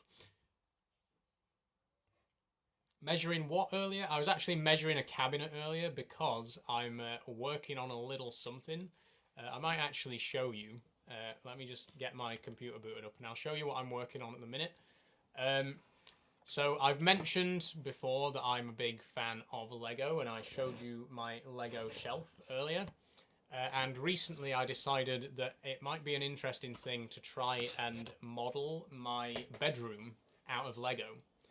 So that's what I've been working on at the moment. I've been using the tape measure to measure all my furniture and get the scale right. And I'm actually going to get on Bricklink Studio right now and show you what I've designed, because I'm quite happy with it. I'm quite proud of it. And I'm hoping once I've got it perfected, I might actually go ahead and order the parts and actually build the model of my own bedroom out of Lego, which would be pretty cool. So let me just open up Studio.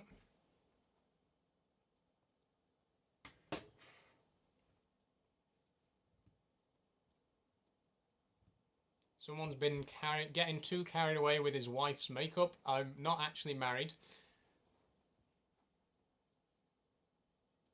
That's a very feminine hobby. Already had that comment once today. There's no such thing as a feminine hobby. Okay, let me show you what I've been building though. Let me flip cameras. This is what I've been working on at the moment in Bricklink Studio. It is a complete Lego model of my own bedroom. Let me just hide one of those walls there. And as you can see, it's got everything in it that my actual room has. We got the desk here that I'm sat at right now. We've got over here the chest of drawers with the mirror on top is right there. We've got the blue bed with a Nuka-Cola bottle cap and a blue shelf above it. That's there. And the orange Star Wars canvas, which I showed you earlier, is over there. And on my left is the trans flag next to my desk, which, again, we saw earlier. And then if I bring that wall back and hide the back wall, turn it around, we've got the other side of my room. So we got the bookshelf, the railway crossing sign, my floating shelves, and my radiator, which are all over there. And I think you'll agree, fairly accurate, fairly close to the real thing. And I've even modelled my unicycle out of Lego, which is, again, just over there. So, yeah, I'm really quite happy with that. I might do a quick render, actually, so you can see the finished thing. But, yeah. I don't know what possessed me to do this, but I'm really happy with the result. I was just looking for something to design on Bricklink Studio, and I thought this was a good thing to attempt. So we'll just do a quick render now, and you can see hopefully how the actual thing will look when it gets built.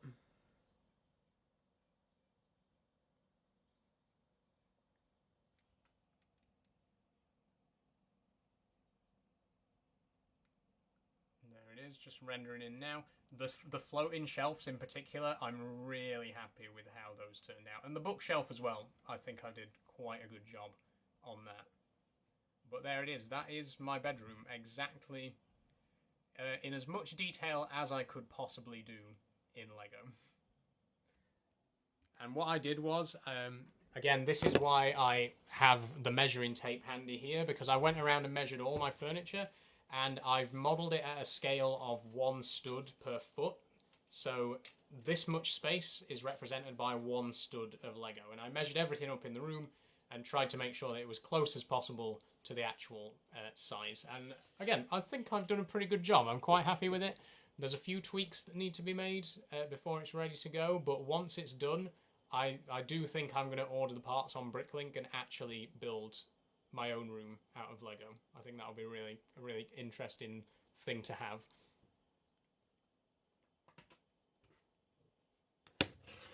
Okay, back to the questions though.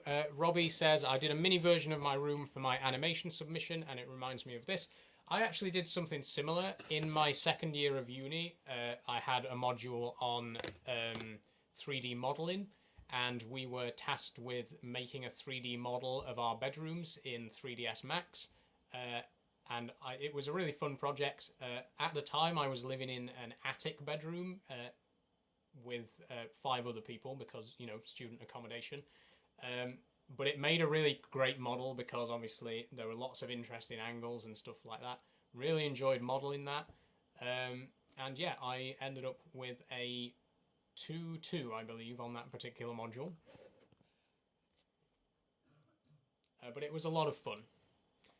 I like modeling stuff that I can see around me because I can get up close to it and measure it and make sure that it's precisely to scale, right? Okay, rewinding a little bit.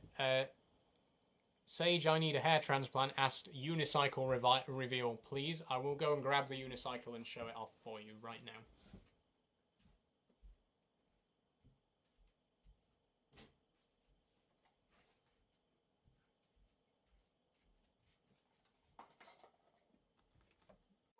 Here it is. Here's the unicycle. I'm not going to ride it today because there's not enough room in here and I don't want to go outside. But that's the unicycle. I've had it for about a week. I can't ride it yet, so don't ask me to. My maximum distance that I've managed on it so far is about 6 meters. So I'm making progress. It's getting there. Hopefully, I'll be able to ride it all over the place with it before too long.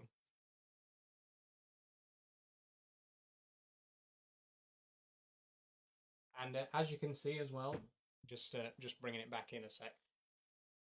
I think the Lego model that I made of it is fairly accurate, which is impressive in such a small scale. Just not to brag.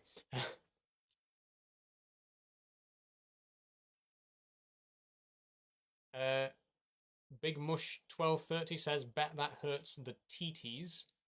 Not sure what you mean by that. If you mean these don't actually touch any part of the unicycle when riding, so I'm not sure how these would get hurt by riding a unicycle.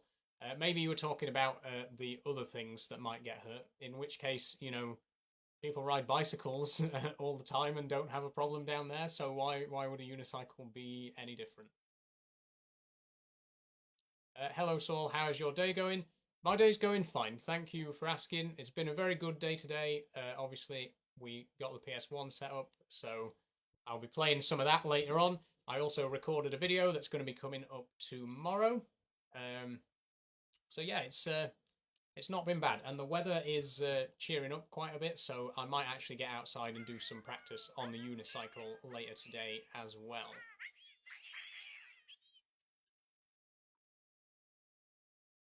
Womp Womp asks, is this AI generated? Nope, I'm a real person. Hello. Bargain Man says, real, unfortunately. Then stop watching. Why is your name Saul? My name's Saul, S-A-U-L. That's the name I was given when I was born. That's the name that I intend to keep because I happen to really like it.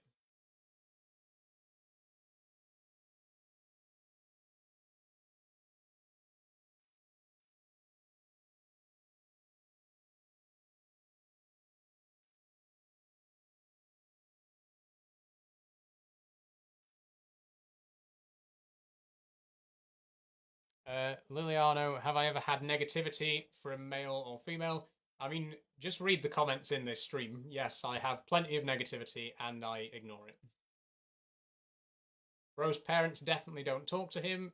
Yes, they do. In fact, I'm going to see my parents tomorrow. Yeah, they love me. Do your parents love you, Sui? I mean, clearly not. If you feel the need to come in here and make comments like that to me, but no, you know, believe it or not, I do actually have parents who love and care about me. In real life, face to face, people don't really make hate comments. It's as simple as that. Believe it or not, being online and having the anonymity makes people much more likely to leave negative comments. You can see here on the stream, like 99% of the negative comments are coming from people who don't have their faces on their profile and don't really post any videos. It's always the people who really have nothing to say who just come and spread negativity. And in real life, people just don't really care enough to actually make a comment. Like, by and large, I think most people in the real world don't really care about trans people. Like, they don't hate us, but they don't necessarily love us either. We're just a thing that's there, and they just let us go about our business. Which, hopefully, hopefully one day will be the norm.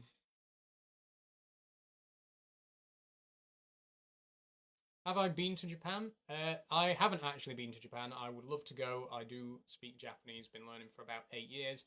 As you can see from the Japan poster behind me, I'm quite a big Japanophile, and I would like to go one day when I've got the money for it. Did I do the PS1 setup? Yes, I did do the PS1 setup. If you missed it, here's the PS1. Got that set up and running earlier. Let me just try and get a better angle there. There it is. We got it all up and running, and it worked perfectly. Well, actually, no, I tell a lie because we tried both of the PS1s, and the first one didn't work. The disc wouldn't turn. So I plugged the other one in, and that one did work. So we got there in the end. Just use PCSX2 instead. I mean, I could do, but I want the actual console. There's just something about having the actual real thing is just really cool. And all the games that I play on the PS1, I can play on my PC anyway, and I do play those games on my PC as well. It's just nice sometimes to sit down and play the real thing like as authentically as possible.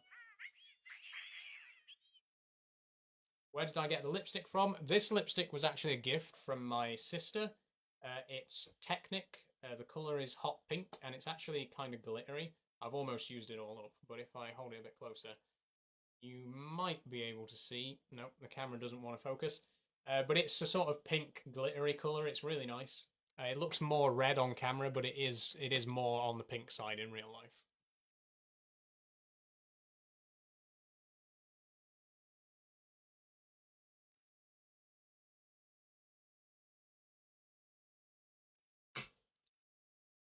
What age did I know I wanted to be a lass?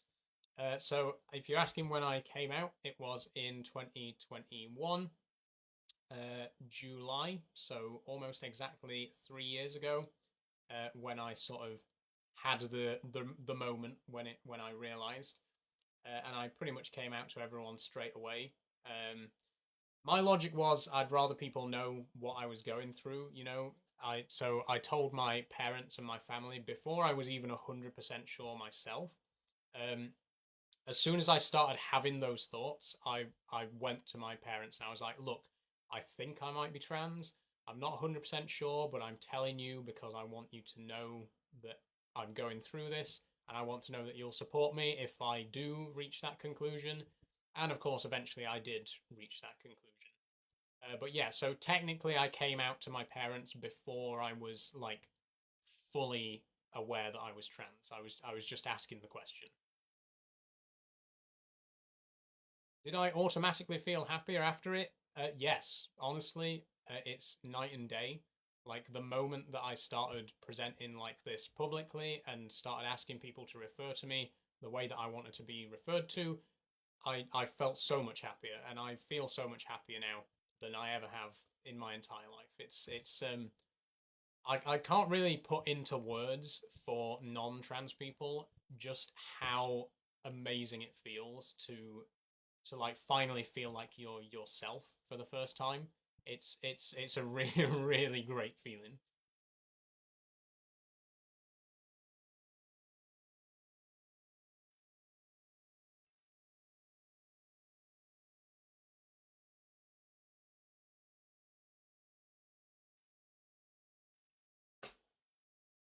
What are you? Asks CSAVY88. Not sure how to pronounce that. I'm a trans woman.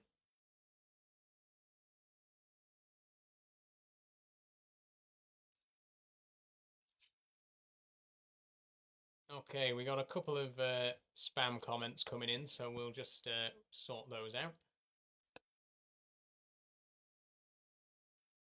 L, that's ELL, asks, "You are so beautiful, what's your name?" My name is Saul. And L, the letter L, asks, "Am I attracted to females or males?" Both.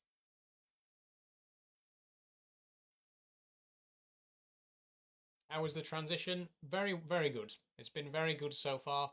Everyone around me, as I've said before, is very open and accepting of it. It's only online that I've experienced real negativity.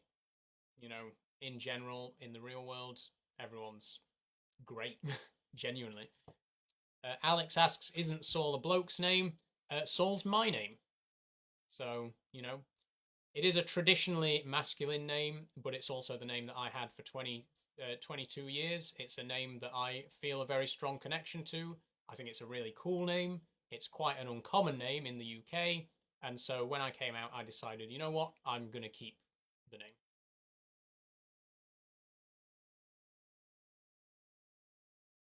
Would I visit Tokyo Tree Tower? I'd love to. To be fair, if I go to Japan, I'm not really big on cities in general, and Tokyo is one of the busiest cities in the world, so I don't think I'd want to spend too much time there. But obviously you've got to at least visit Tokyo, right? It's one of those places you've got to at least check it out once, right?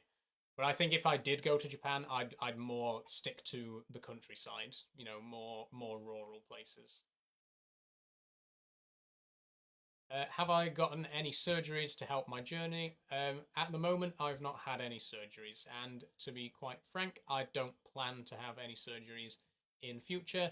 I'm quite happy to get the results that I want from hormone therapy alone, which I will hopefully be able to start within the next year or so.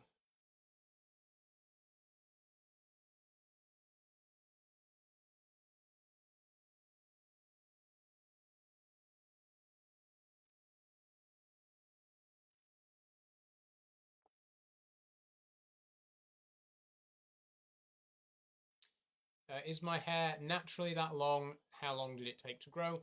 This took 3 years to grow. This is my natural hair. I stopped shaving it. I used to get it shaved when I was a kid.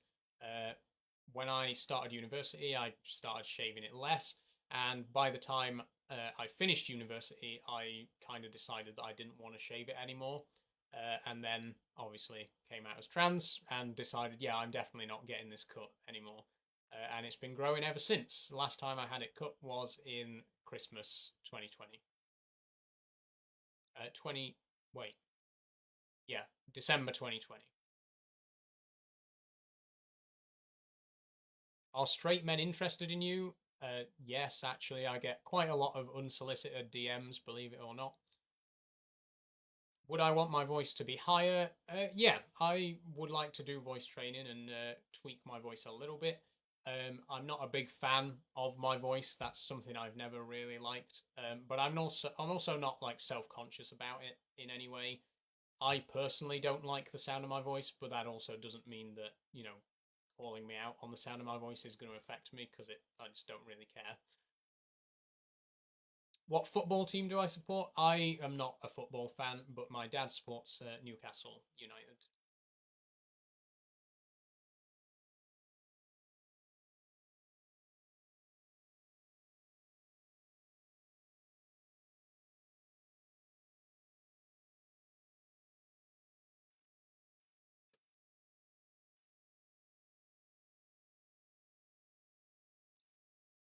Do my parents support me? Yes, they do. My parents are incredibly supportive and open. Everyone in the family is, to be quite honest. Um, I've got two brothers and two sisters, and all of them are also very accepting and open and just really loving people. The first family member I came out to apart from my parents was actually my sister. Um, she was so great about it. She's been really supportive. She's helped me out quite a lot in my transition. She's, she's always happy to go out with me to go clothes shopping or buy new makeup or all that girl stuff.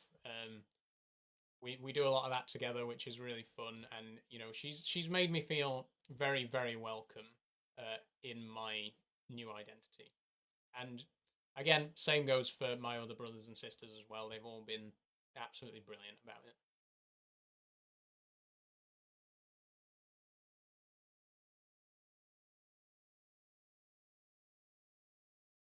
Bet Dad's proud? Yes, he is.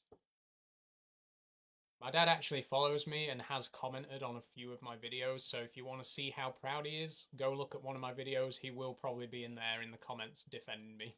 Thanks, Dad.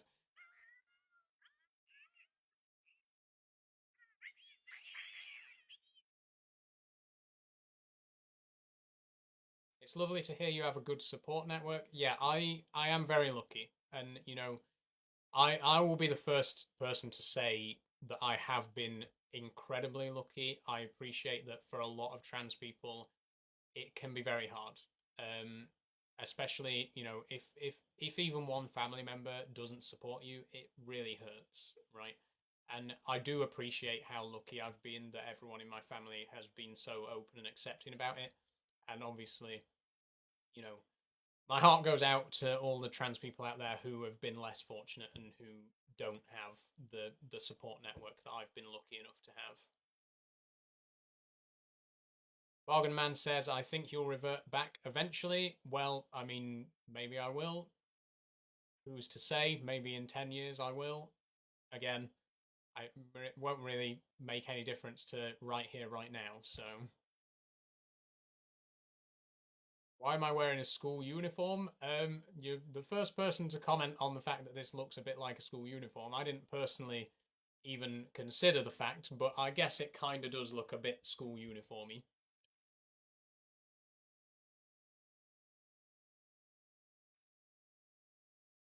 So Pomding has commented, keep men men, and then don't ignore me, mate. Here you are. Here's me acknowledging your comment. Why do I wear lipstick? Because I like wearing lipstick.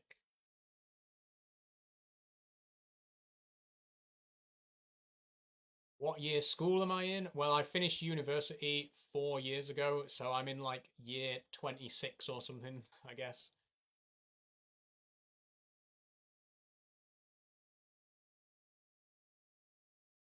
Is this a face filter? No, this is my real face.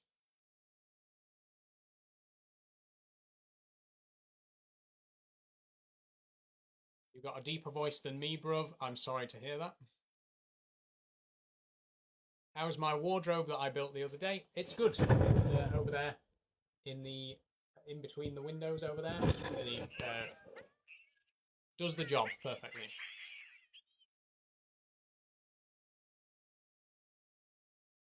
Okay, I think I'm finished with TikTok. Okay, bye. Thanks for stopping by anyway. Deep voice, you a heavy smoker? I actually don't smoke at all, but my parents are heavy smokers, so maybe, maybe it's passive smoking that's done this to my voice. Who knows? Why am I wearing a school uniform? This is not a school uniform. Maybe it looks a bit like it, but it's not a school uniform.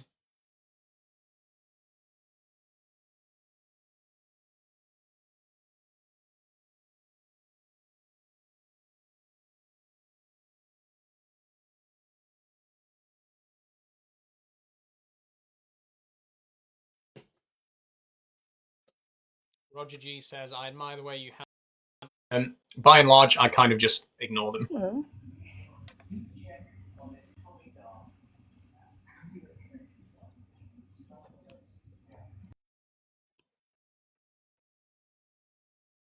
Average relentless drinker. Yeah, I am. I am drinking relentless today.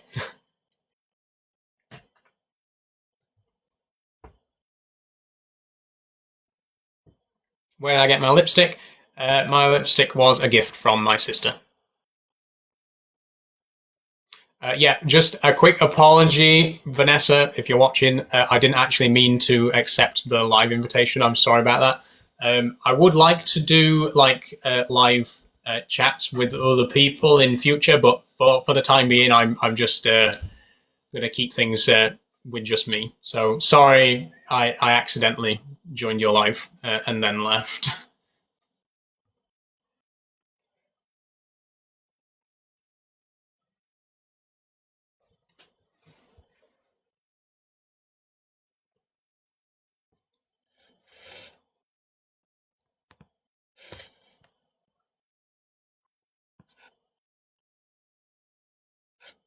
What's my PC spec? So my PC here is, well, actually, I can bring up the specs for you, actually, because I've got it on at the minute. Off the top of my head, it's 32 gig of RAM, and it's got a 3 gigabyte graphics card, but I can show you the exact specs in a moment.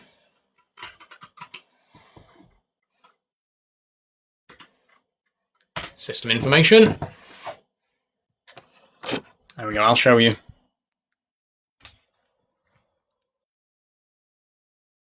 There's my specs. So I've got an Intel i5 6500, 3.2 gigs. It's pretty good. It's not the most top of the range, but it does the job for me. As I say, I've got 32 gigs RAM and 3 gigabytes GPU, and I've got about 2 terabytes storage as well. So plenty of room for all my games. Nobody cares. I mean, somebody literally asked me what my specs were, so evidently they do care.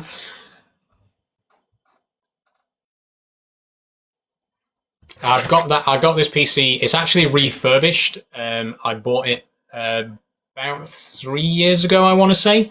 £450 refurbished, so a really, really good price for a refurbished PC, and it does the job well.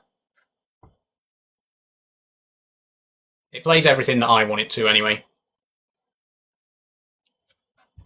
Prids says the Adam's apple is a bit of a giveaway. Yeah, I do have a prominent Adam's apple. Take a good long look. Again, not really a giveaway when I've got a trans pride flag right there. I'm not trying to hide anything from you. So, was I still transgender back then? So I came out in 2021. I actually am not sure if I'm actually not sure if I had the PC before or after I came out. Jesus of Nazareth, wear a polo neck or a noose. What a nice thing to say.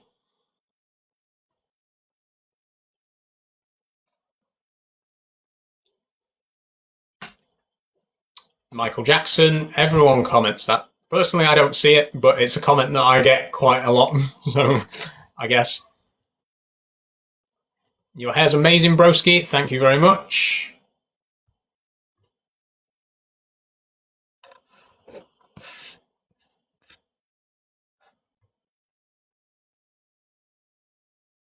My precious, another one that I get quite a lot. I apparently look like Gollum again. I don't personally see it, but sure.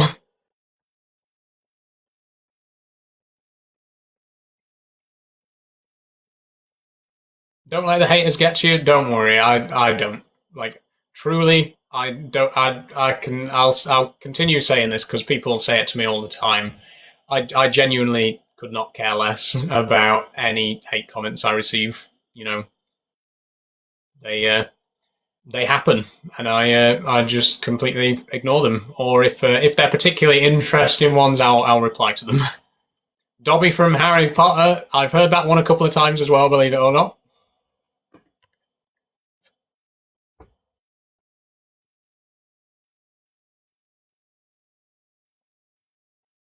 I thought you were at least 16 to 18. How am I 25?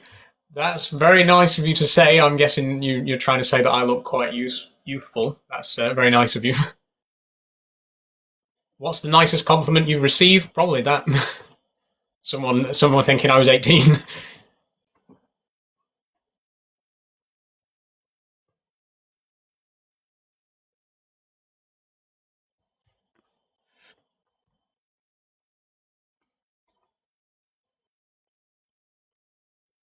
I'm going to call you him.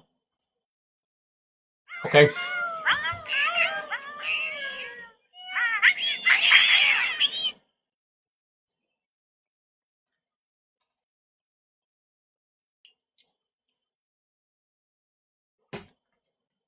What is Ashbridge Industries? So Ashbridge Industries, Ashbridge is actually my surname, and Ashbridge Industries is the name that I use for some of the projects that I work on. Um, as I've mentioned before, I am an aspiring solo game developer, and I hope that one day I'll actually be able to get my own solo video game title published. And when I do so, it will be under the name Ashbridge Industries. That's sort of what my dev name is going to be. Ashbridge is my surname, yeah. What do you code in? Well, I mostly use Unity. That's just the engine that I happened to learn at uni. So C++ is the one that I use for that. No, C#, sorry. Always get confused with Unreal. I would prefer to use Unreal Engine, to be honest, but it's not what I was taught to use. I learned to use Unity, so I'm just more used to it. But yeah, truth be told, when I get good enough to use Unreal, I'd probably prefer to make games with that. Not that Unity's not that bad. It's not perfect, but it is kind of like the industry standard. What am I talking about? I'm talking about game development because somebody asked me a question about game development. When I go to uni, I went to Bath Spa University in Bath. Unreal Engine 5 ain't hard to use. Yeah, it's not necessarily that it's hard to use, it's just I wasn't taught to use it. I learned to use Unity, so it's learning it by myself rather than being taught it like I was with Unity. But yeah, Unreal definitely is what I would prefer to use once I've got to grips with it.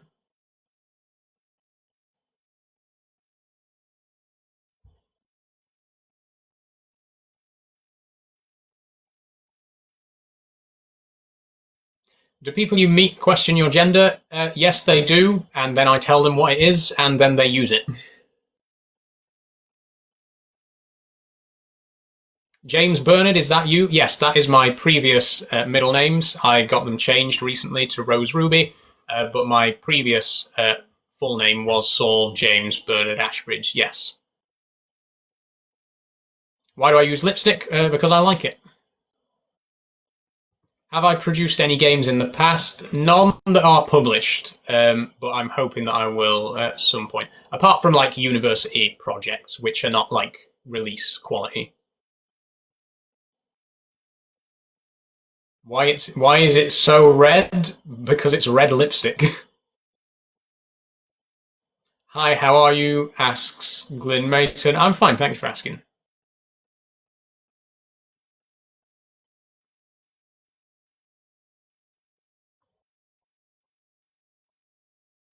Do I expect people to use the pronouns I tell them? Yeah, and they usually do. I don't really care whether they do or not, but 99% of the time I tell people what they are and they use them without a problem.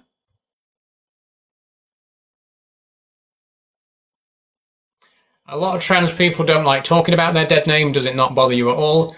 No, I understand that for a lot of trans people, their previous name can cause a lot of distress. It can bring up a lot of bad memories. But for me personally, I never really had much of a negative feeling about my name. I actually really, really like the name Saul. It's quite a rare name in the UK, so it felt like very unique to me. There was only one other kid in my secondary school called Saul. So yeah, it has like a really strong personal connection for me, that particular name. So I decided to keep it when I came out. My middle names, again, I don't really care that people know what my old middle names were. It just I'm sort of indifferent to it, really. I don't care all that much. Am I going off in a minute? Probably not. I'm probably going to keep going. The interesting thing is that whenever I do these live streams, people will like watch the clock, and then the second it gets to 5 o'clock, they're going to be like, "Right, are you ending the live stream now? It's 5 o'clock. End the live stream. End the live stream. It's 5 o'clock. What are you doing? It's 5 o'clock. Why aren't you ending the live stream? It's 5 o'clock." but I don't want to end the live stream at 5 o'clock. I'm going to keep going until I personally want to end it. So no, I won't be ending the live stream at exactly 5 o'clock.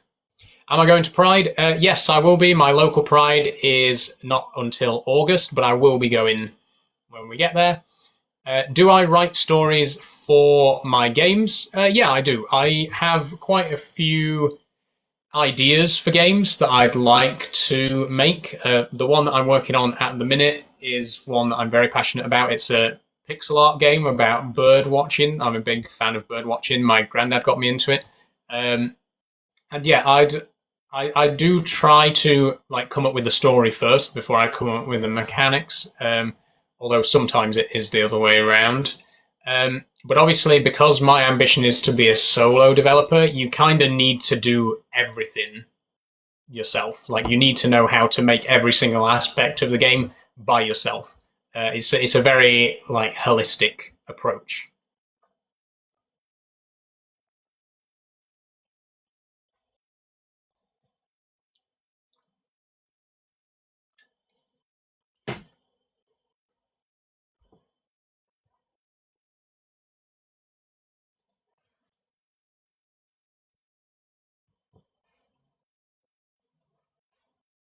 Of course, I drink energy drinks. Yeah. Um, what of it?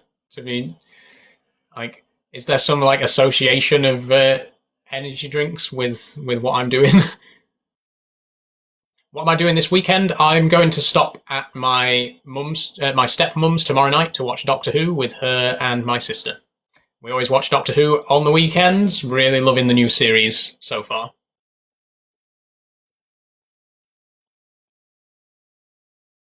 3 gigabytes of VRAM is abysmal, though. Yeah, to be quite honest, one minor compromise when I ordered the PC, it was supposed to have 4 gigabytes of RAM, of VRAM, but the 4 gigabyte graphics card sadly wasn't available. But the builders contacted me. They said, "Look, we don't have the 4 gigabyte GPU that you ordered. We have a 3 gigabyte one if you'd prefer that instead, or you can wait until we have another 4 gig one available." And I thought, you know what, I'll just take the 3 gigabyte one. I'm happy enough with that, and it works well enough for me. It would be better with a 4 gigabyte, obviously, but I'm happy enough with the 3 gig. Cyrus24Z asks, got a spider? At the minute, I don't have a spider, but I do plan on getting a new one at the end of the month. I've mentioned before that I've kept jumping spiders in the past. I absolutely love jumping spiders, and I've kept them in the past, but at the minute I don't have one. At the end of the month, I'm hoping to get a new one. At the minute, I'm looking at the widow jumping spider. I forget the name. I'll have to look up the actual genus name.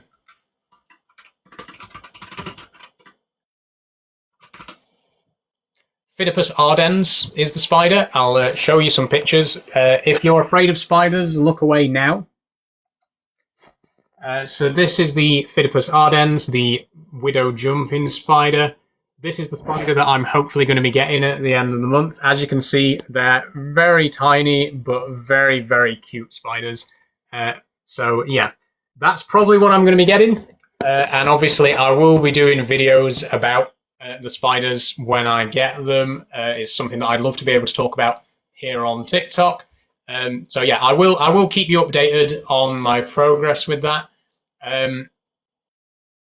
Someone commented, spiders scare me so much. Yeah, to be quite honest, spiders used to scare me as well. I used to be absolutely terrified of spiders, and genuinely, since having a jumping spider,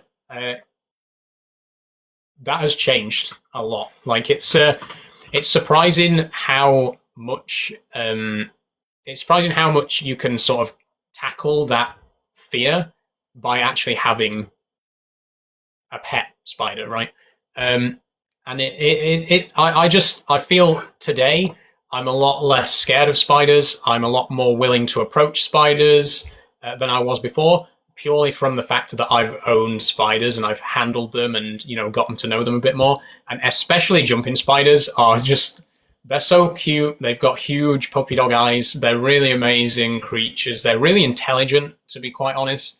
I think people sort of misunderstand spiders, which is a shame.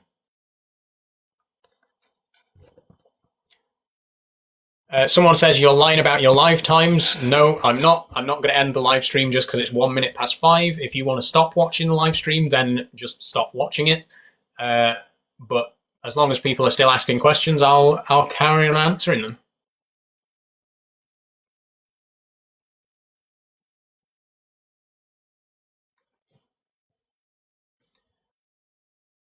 Am I a teacher? No, I'm not a teacher. Did I say spiders are intelligent? Yes, they are incredibly intelligent. When I say spiders are intelligent, I don't mean like spiders are out here getting university degrees. You do understand what I mean when I say spiders are intelligent, right? Please tell me you actually understand that. Like, lots of animals are intelligent, not human level intelligence, but they are intelligent, right? And jumping spiders are definitely very intelligent creatures. What's so special about 5 o'clock? 5 o'clock is the time that I posted my live stream to end. And so obviously everyone thinks that as soon as it gets to 5, I have to end it just because that's the posted end time. But I'm not going to end it because, again, people are still asking questions. And as long as you keep asking, I'll keep answering. Shame it's not ended. Again, stop watching. Like, literally nothing is stopping you from just not watching the stream. Like, there aren't armed police standing behind you, forcing you to watch this live stream, right? Just keep scrolling if you're not interested. Jumping spiders are extremely intelligent. Yes, they are genuinely, they are like, among spiders, they are potentially like the most intelligent spiders.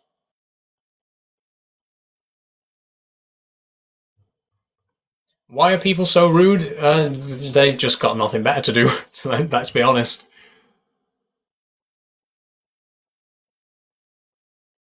What am I wearing? I'm wearing a red jumper and a white shirt.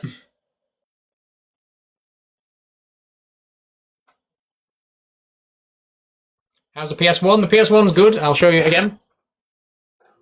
Here it is. Move my mic out of the way.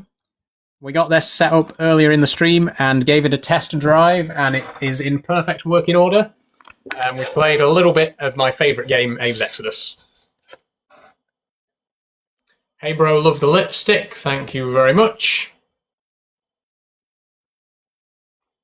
It's 5, you know, I'm aware. Why do I not just buy a PS5? Because I have a PC and I do most of my gaming on that.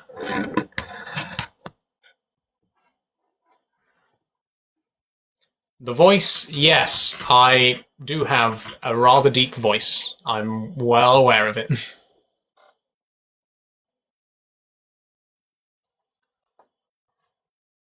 PS1 was like 90s. Yeah, the original PlayStation came out in 1995. It's almost 30 years old.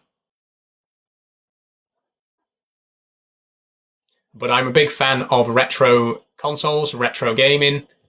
So yeah, of course I've got a PS1. What's my favourite game on PS1? It is Old World Abe's Exodus.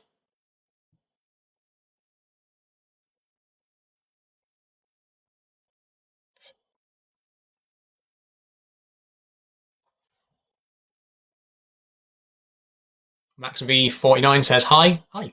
Hello. PS2 was better, to be honest. I mean, personally, I didn't really have that strong of a connection to the PS2. I'm aware, obviously, the PS2 is the best-selling console of all time. It sold 155 million copies worldwide, which is insane. Like, it was like triple anything that its competitors were selling. So I'm aware of the fact that the PS2 was absolutely huge. But the PS1 was pretty good as well. The PS1 actually sold 102 million copies, so not too far behind. It was a huge console at the time, and it sort of revolutionized consoles in many ways because it was the first major console to use CD-ROMs. It wasn't the first console ever to use CD-ROMs, but it was the first one that really went mainstream with it. And, throughout the early 2000s, CDs became the standard, like for all forms of media, right? You had DVDs, CDs, video games. Everyone was using CD-ROMs. And the original PlayStation, played a big part in popularizing that format. And it's the reason that discs are still one of the most popular formats today. What's my favourite colour? My favourite colour is green. I like a nice royal dark sort of green.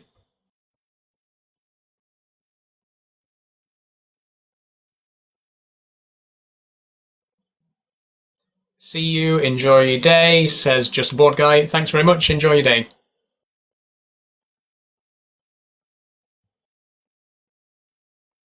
I do apologise if I'm a little bit out of sync. I don't know what's caused that. It just, about like 20 minutes ago, randomly my voice and video went slightly out of sync.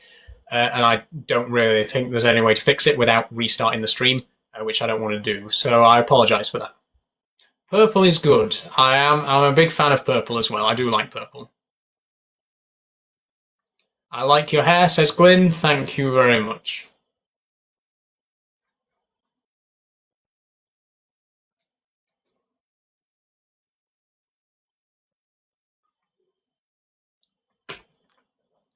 Fee2573, am I a computer geek? Yeah, kind of. So I have a degree in computer science. I know quite a lot about computers. I'm a little bit of a computer geek, you might say. Not like massively, but part of my degree involved learning about the history of computers and stuff like that. So yeah, I'd say I know more than like the average person, but I wouldn't consider myself like an expert.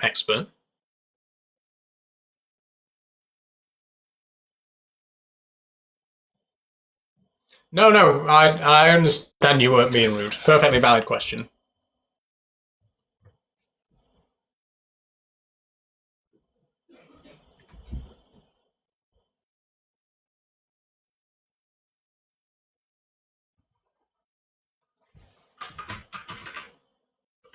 You definitely aren't an expert. You've got that right. Yeah, I've literally just said I'm not an expert. Like, oh, you know that thing that you just said you weren't? Well, you aren't that thing. Like, I know. I just said I'm not.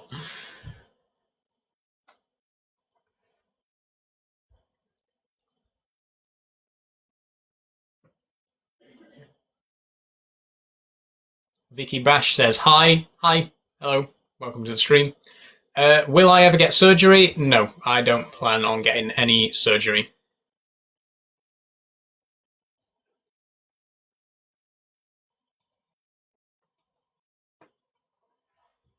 You look so much like Taylor Swift. No, I don't. I can 100% guarantee that comment was meant sarcastically.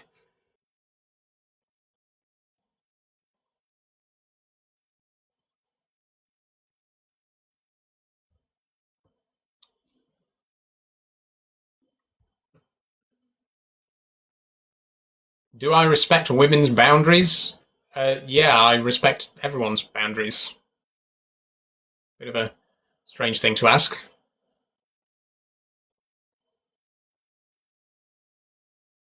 You look so much like Ken Barlow. Now there's an interesting one. I must admit, I've not actually heard that one before.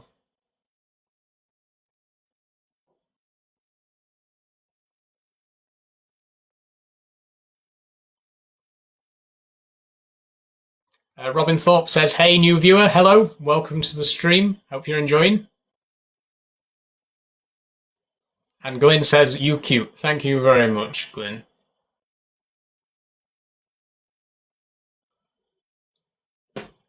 Red is definitely my colour. Thank you. When I first came out, I wore quite a lot of reds. I wear just any colour these days, but I was very much sort of set on red in my early transition. I do think it suits me quite well. Fee says you seem quite chilled even with the comments. Does it ever bother you? No, not Not once has a single hate comment ever actually made me upset. I just don't really care at all, to be honest, because the thing you have to understand is that when people leave negative comments, they do it to make you upset. Like, the purpose of those comments is to upset you. So if you get upset, they've won, you know? So I choose to just not get upset and ignore them. Like, the only way really that you can deal with those sorts of people is just not engage with them at all. Am I on the ASD spectrum? Genuine question. I don't know, to be honest. I haven't been diagnosed with any kind of neurodivergent condition. Um, I think it's quite possible that there could be something, but I don't wish to self-diagnose myself. I don't really feel that it's affected my life strongly enough that I need to be diagnosed with anything. Um, so I would say that potentially, but I guess we'll never know for sure.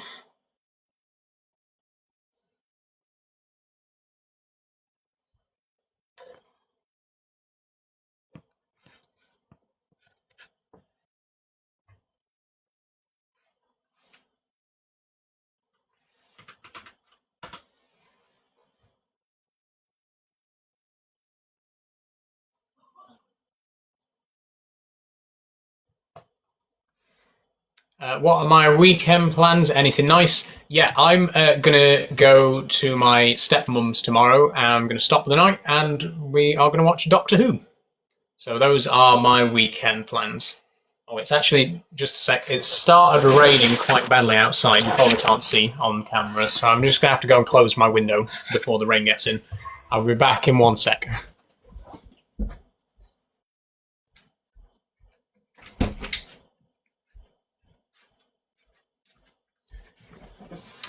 It's one of those days today where the weather's very temperamental. It can't decide what it wants to be. 1 minute it's very sunny, 1 minute it's raining. Nice Madam's apple. Thank you for pointing it out. I like Madam's apple. That's quite a nice way of referring to it, actually. I might use that more often. But yes, you're not the first person to notice that I have an Adam's apple. I don't really try to hide it. It's there.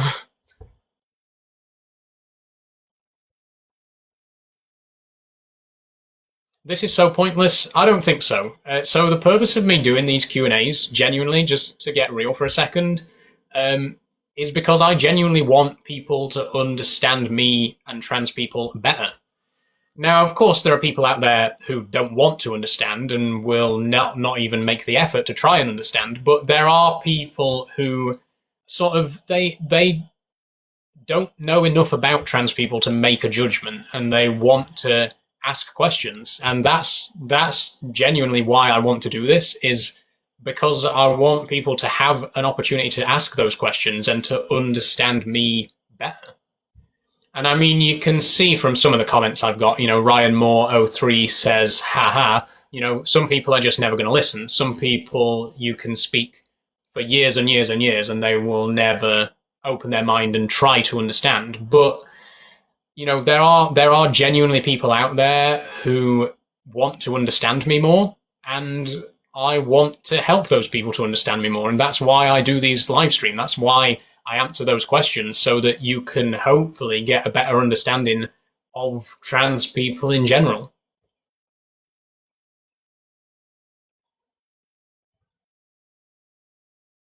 Have I ever played sports, and how did people view you in that sport?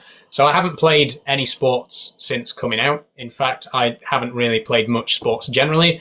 I prefer to do more solo activities like cycling, walking, hiking, that kind of thing.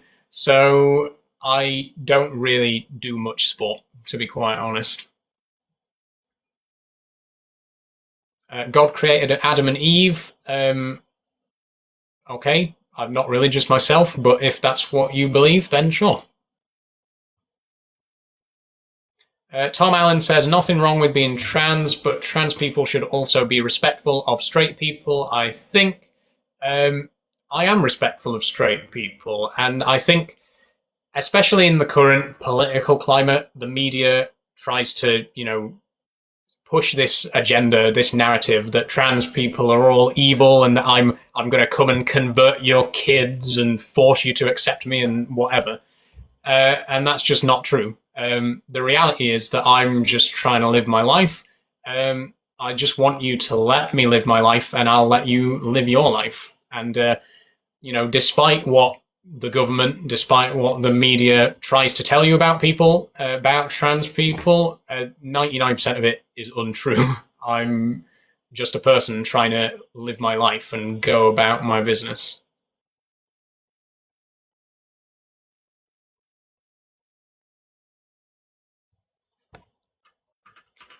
Uh, Ozda says I need to address it. Address what? Could you clarify that a little bit? Do I shave my legs? Oh, how do I shave my legs? Asks Super Bash. So I don't shave my legs that often, to be honest. I mean, more so at this time of the year because it's sunnier, so I, like to show my legs off a little bit more in the nicer weather. But I mean, there's not really much to say. I just get in the bath every now and then and just shave them. I can't really. I don't really have any shaving tips. I just whenever it needs doing, I do it. Rem asks, why am I always going on about trains? Because I love trains. I just they're just cool. I don't really know what else I can say about that. I'm just a big fan of trains. I always have been. And if you have any questions about trains, please ask me those because I'd definitely love to answer those. What lipstick is that? So the lipstick is Technic. The color is hot pink. It looks a bit red on camera, but in real life it's more of a pink color and it's quite glittery as well. What intrigues you about trains? I don't know, to be honest. I think it's one of those things that sort of, I just can't really explain what particularly it is about them that interests me. There's just something cool about them. I see trains and I think, yeah, that's the stuff. My favorite train. So there's an interesting question. It depends what country we're talking about because I'm a big fan of British trains, but I'm also a big fan of Japanese trains. My favorite British train is probably the Deltic, the Class 55, an absolute beast of a diesel engine, which ran on the East Coast Main Line, which I lived nearby for many years before I was born, of course, and I have been lucky enough to see a few Deltics in preservation, particularly at the National Railway Museum. Love to go there. It's not too far away from where I am. So yeah, favourite British train, probably the Deltic. My favourite Japanese train, which you probably haven't heard of, is the EF64.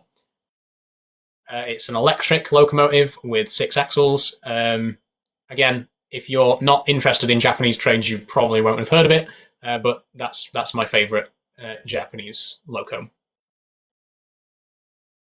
Thank you for asking a train-related question. I appreciate it.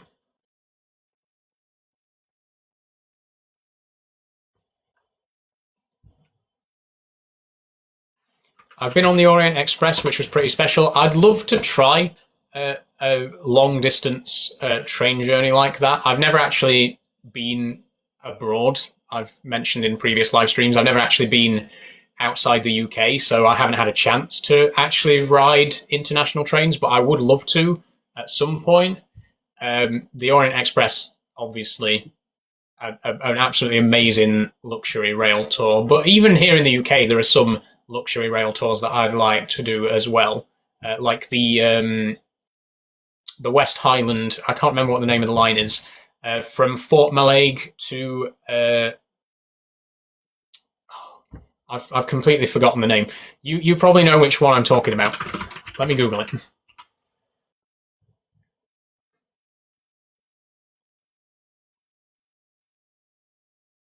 Oh, Fort William to Mallaig. That's the name. It's the West Highland line. They do a really great luxury rail tour that I'd really love to go on.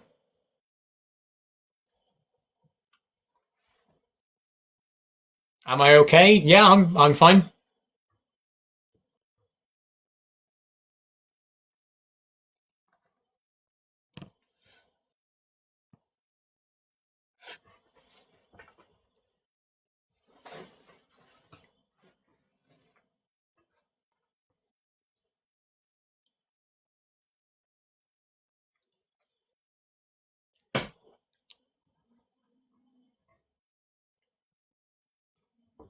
Okay, we're not getting a lot of questions through at the moment. If you have any more questions you want to ask, please go ahead.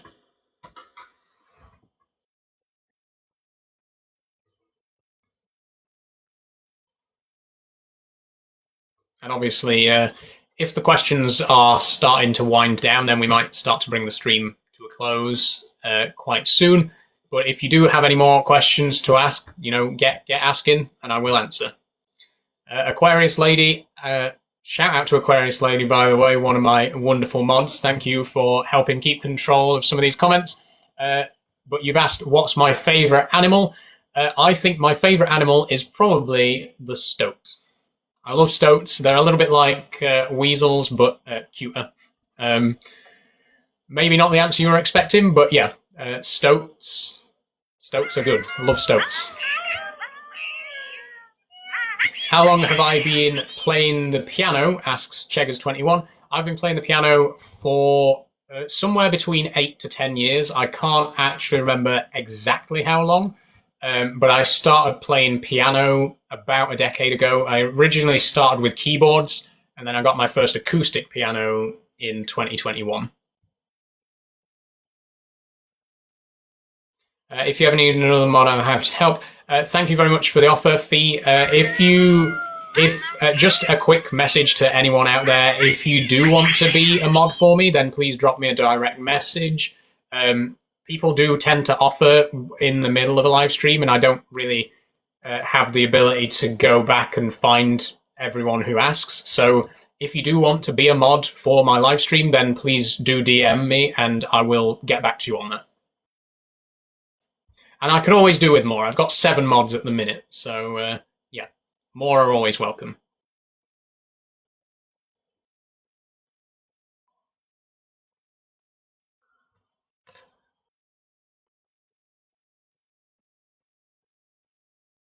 Okay.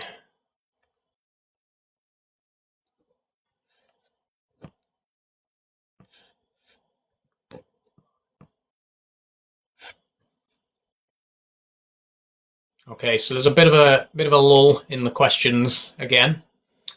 So it kind of feels like we're sort of coming to the natural end to this stream. I'll probably keep going for another 10 minutes or so. We'll see if people want to ask any more questions, then do so now. If you're just going to spam comment Sigma, then you will be muted. So thank you for the comments, Leo CC33.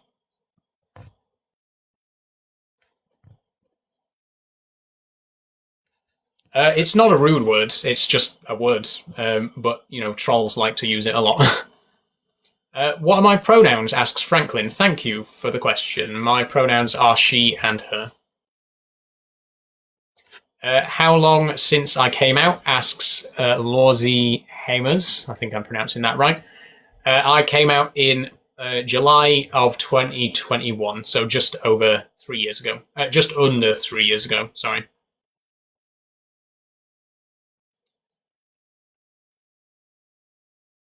I have no idea what it means. I need to Google it. So the whole Sigma thing, basically, Sigma is a letter of the Greek alphabet. You may have heard of the flawed study about captive wolves, about alpha and beta wolves, which has been debunked many, many times since it was done. But there was research many years ago that within a pack of wolves, one wolf will be like the alpha, the leader of the pack. And then a few years ago, people got this crazy idea into their heads that people were alphas and betas as well. And then this even crazier idea emerged of the Sigma person, who is like the ultimate person. It's basically just a thing that people. It's basically just a thing that trolls and memers comment. So But that's the history of Sigma. Thank you for joining my meme history lesson. Ava asks, "Hi, how are you doing?" I'm doing fine, thank you, Ava. How are you doing?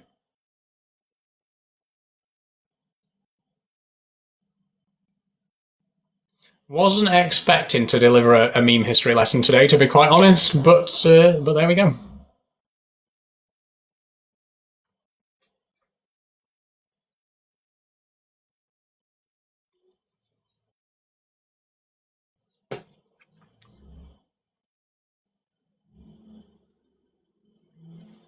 Are you a teacher? Asks Crystal. No, I'm not a teacher. It has been commented on frequently that I dress like a teacher, um, and I am interested in teaching. I think teaching would be a fun job to do. Um, it's not something that I have plans to get into, but I think I am quite a natural uh, teachery kind of person. I think I definitely give off that vibe. When I was at university, I actually was the president of the Japanese Language Society. So I actually taught conversational Japanese to beginners, which was really fun. It was a very sort of teaching focused job. So I definitely have experience of teaching adults. Teaching children obviously is another matter, but I was actually planning to go to Japan to teach English as a foreign language back in 2020. Obviously, we all know what happened in 2020, and that unfortunately fell through. But I was genuinely offered a teaching job in Japan, and I was going to emigrate to Japan for a year to teach English. And then COVID happened, and I ended up staying in my house for a year instead. And by the time lockdown was over, I'd burnt through my savings, and unfortunately, I just wasn't in a good position to be able to take up that job. So it had to go on the back burner. It's something I'd love to still do, and one day, when I've got the savings for it, I'd like to get back into it. So yeah, I think teaching is definitely something that I'd like to do, and I do think I have a sort of natural affinity towards it.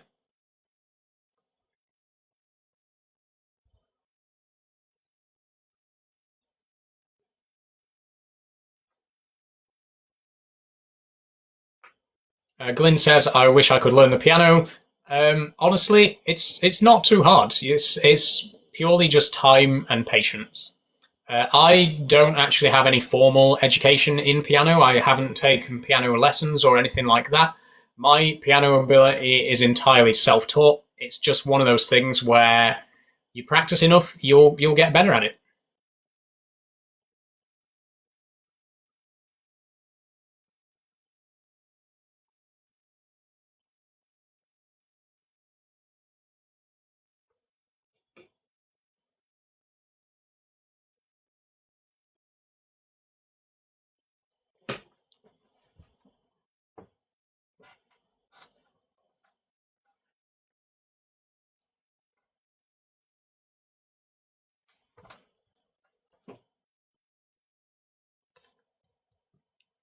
Lexi asks, "Is it hard coming out to family?" Um, that depends entirely on your family, to be quite honest. My family, I was a little bit worried about coming out to them, but I've always known that they were quite accepting people. So I was like 99% sure that they would be okay with it. So it wasn't too difficult for me. But again, it's something that is a really personal thing. It just depends what kind of family you have. Um, again, I've said before, I am very lucky that my family were so great about it. Um, but I think you kind of have to sort of gauge how they're going to react before you tell them. Like, just try and sort of broach the subject without directly mentioning it, just to see what their kind of attitude towards it is. And obviously, don't actually fully come out to them unless you know that it's going to be safe, or unless you have like a backup plan in case it goes badly.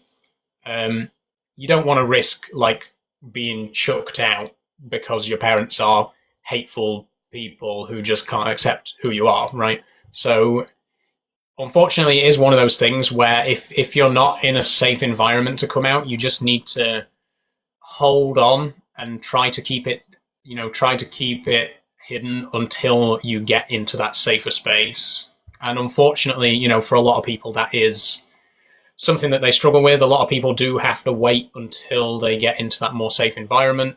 Um, but it's better to wait than to come out to somebody who is not going to accept and who is going to end up kicking you out on the street. That's all I can really say about that.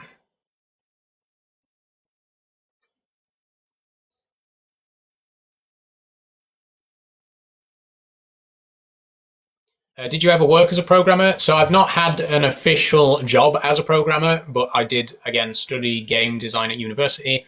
I actually worked on a brief project with Aardman Animations. I'm incredibly proud to say that. I've not actually mentioned it on stream before, which is surprising, because I've talked so much about how much I love Aardman. I love Wallace and Gromit, Chicken Run, Shaun the Sheep, all that lot.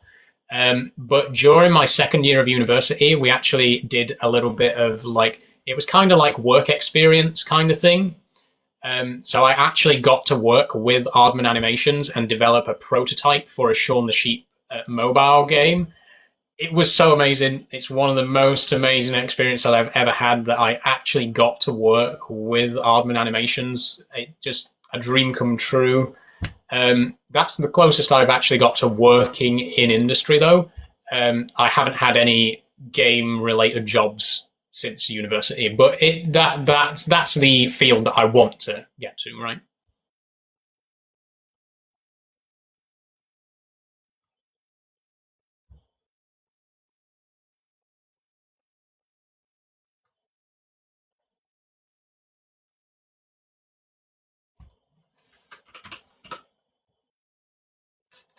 Okay, any more questions? Because we have been going for 2.5 hours now, so I would kind of like to take a break soon. If any more questions come in, then I will answer them. But if not, then we'll uh, we'll bring it to a close. Gaza26 says, I'm going to make you block me because every time I go on TikTok, you're there. Why don't you block me?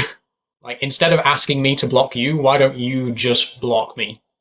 If it bothers you that much that I keep showing up on your For You page, then why don't you block me instead of asking me to block you?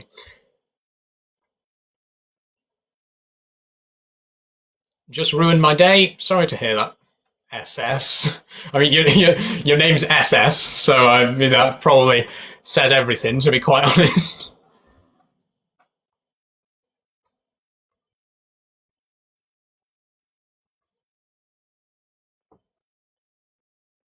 I feel you should get a full fringe. It would suit you. Um, so I don't. I'm kind of indifferent to a fringe. I'm not too bothered about the hair that I've got. I kind of like the forehead, to be honest. Five head, as some people might say. I appreciate that it's quite sizable, but I like my forehead. I like to show it off. I don't really think I'm that interested in getting a fringe. Joshua Zero, what's on the door behind you? That is a map of Japan. Uh, you might not be able to tell because it's mirrored at the minute, but if I flip my camera, you can see there. That's a map of Japan in Japanese.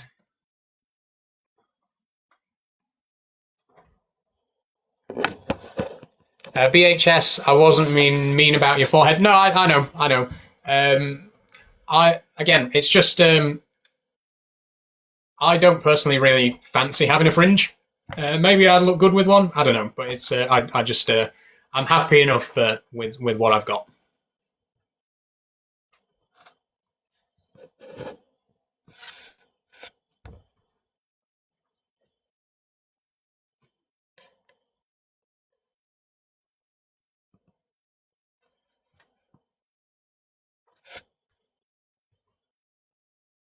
Glyn asks yes or no. Yes or no to what?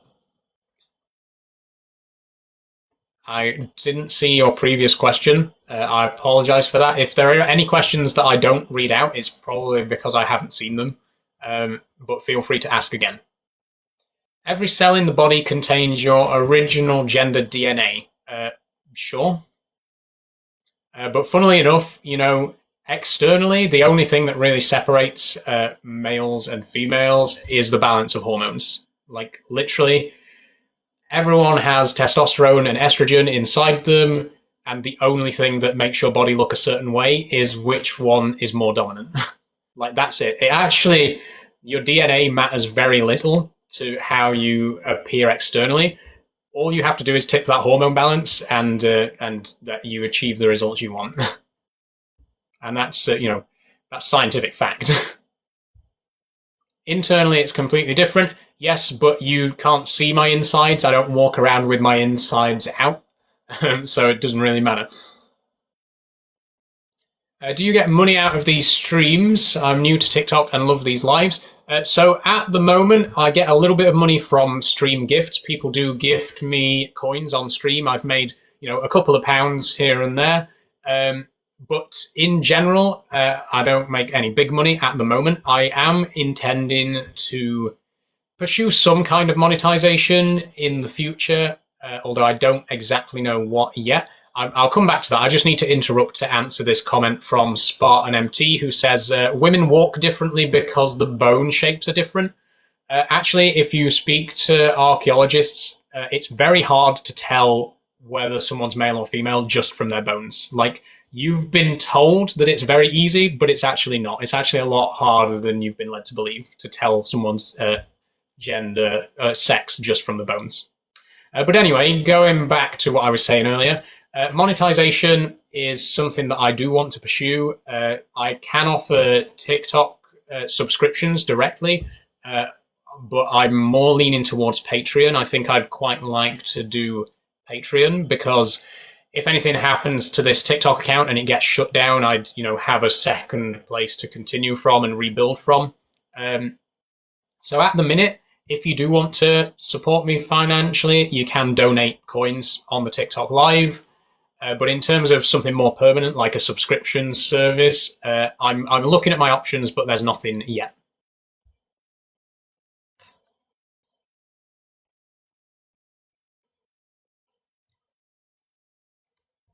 Uh, 2CJXSH, what are your pronouns? She and her. Thank you for asking.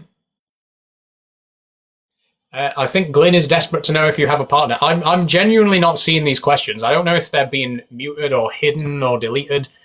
Glyn, no, I do not have a partner. I'm sorry if you've been asking that and I've not been seeing it, but genuinely, I've not seen that question pop up on my stream at all.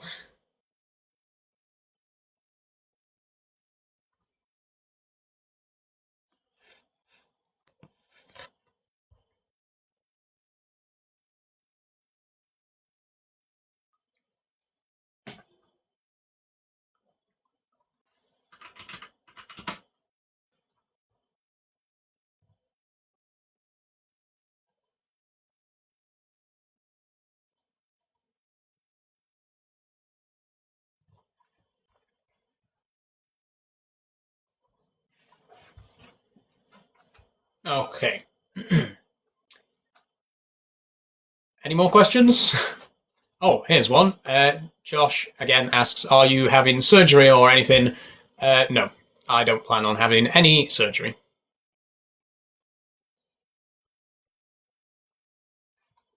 Spartan MT says, sword fight? I mean, not really my cup of tea, but if that's what floats your boat.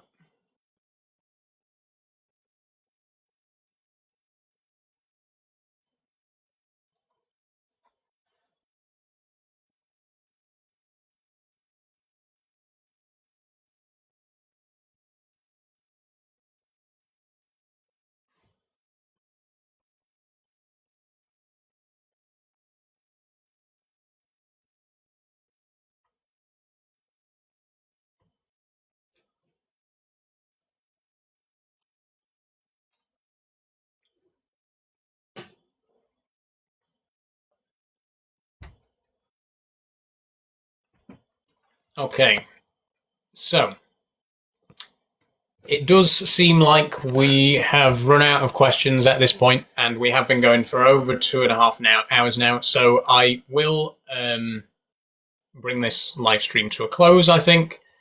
Again, I usually like to just keep on going as long as people are still asking questions, and I guess if the questions have dried up, then we should probably think about ending it. So I would like to say again, just to reiterate a point that I made earlier, I will be making.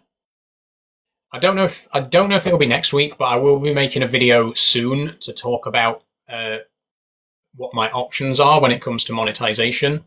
Particularly because we're very close to hitting 2,000 followers.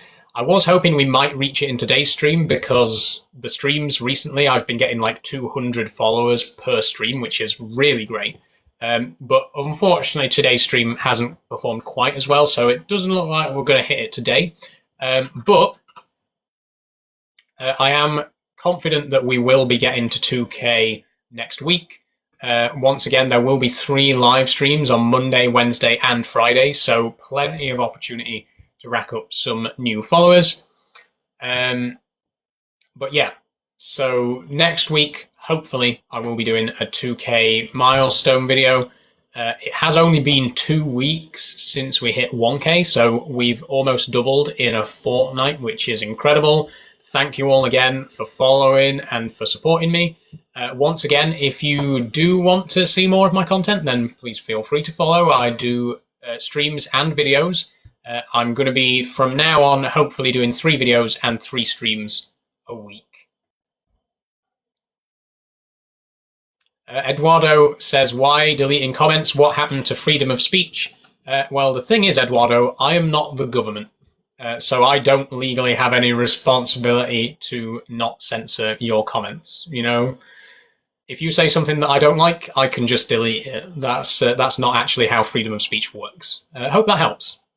But yeah, that's probably going to be it for today's stream. Thank you all again so much for watching. Next stream will be on Monday. I don't know if it will be a gaming stream or not. I haven't decided yet, but there will probably be another gaming stream next week. If not, it'll just be a standard Q&A like this. There will be a new video up tomorrow as well, which I recorded today. Looking forward to getting that one out. And that's pretty much going to be it for today. So one more time, I'd just like to say thank you all so much for watching. Thank you for asking your questions. There's been some great... Riley says, all right, Specky. I'm not wearing glasses, so I genuinely don't know what that comment is supposed to mean. Thanks anyway. But yeah, that's going to be it now. I'm going to bring it to a close. Thank you all so much for joining. I will see you tomorrow for a new video and Monday for another live stream. As always, please follow if you feel like it. If you want to speak to me directly, then feel free to send me a direct message. I might not reply to it. It depends on the content of what you send. But I am happy to speak to people if they've got genuine, respectful questions. So please feel free to DM me if you have anything that you want to ask. But that's going to be it. So thank you all for joining, and I will see you in the next video / live stream.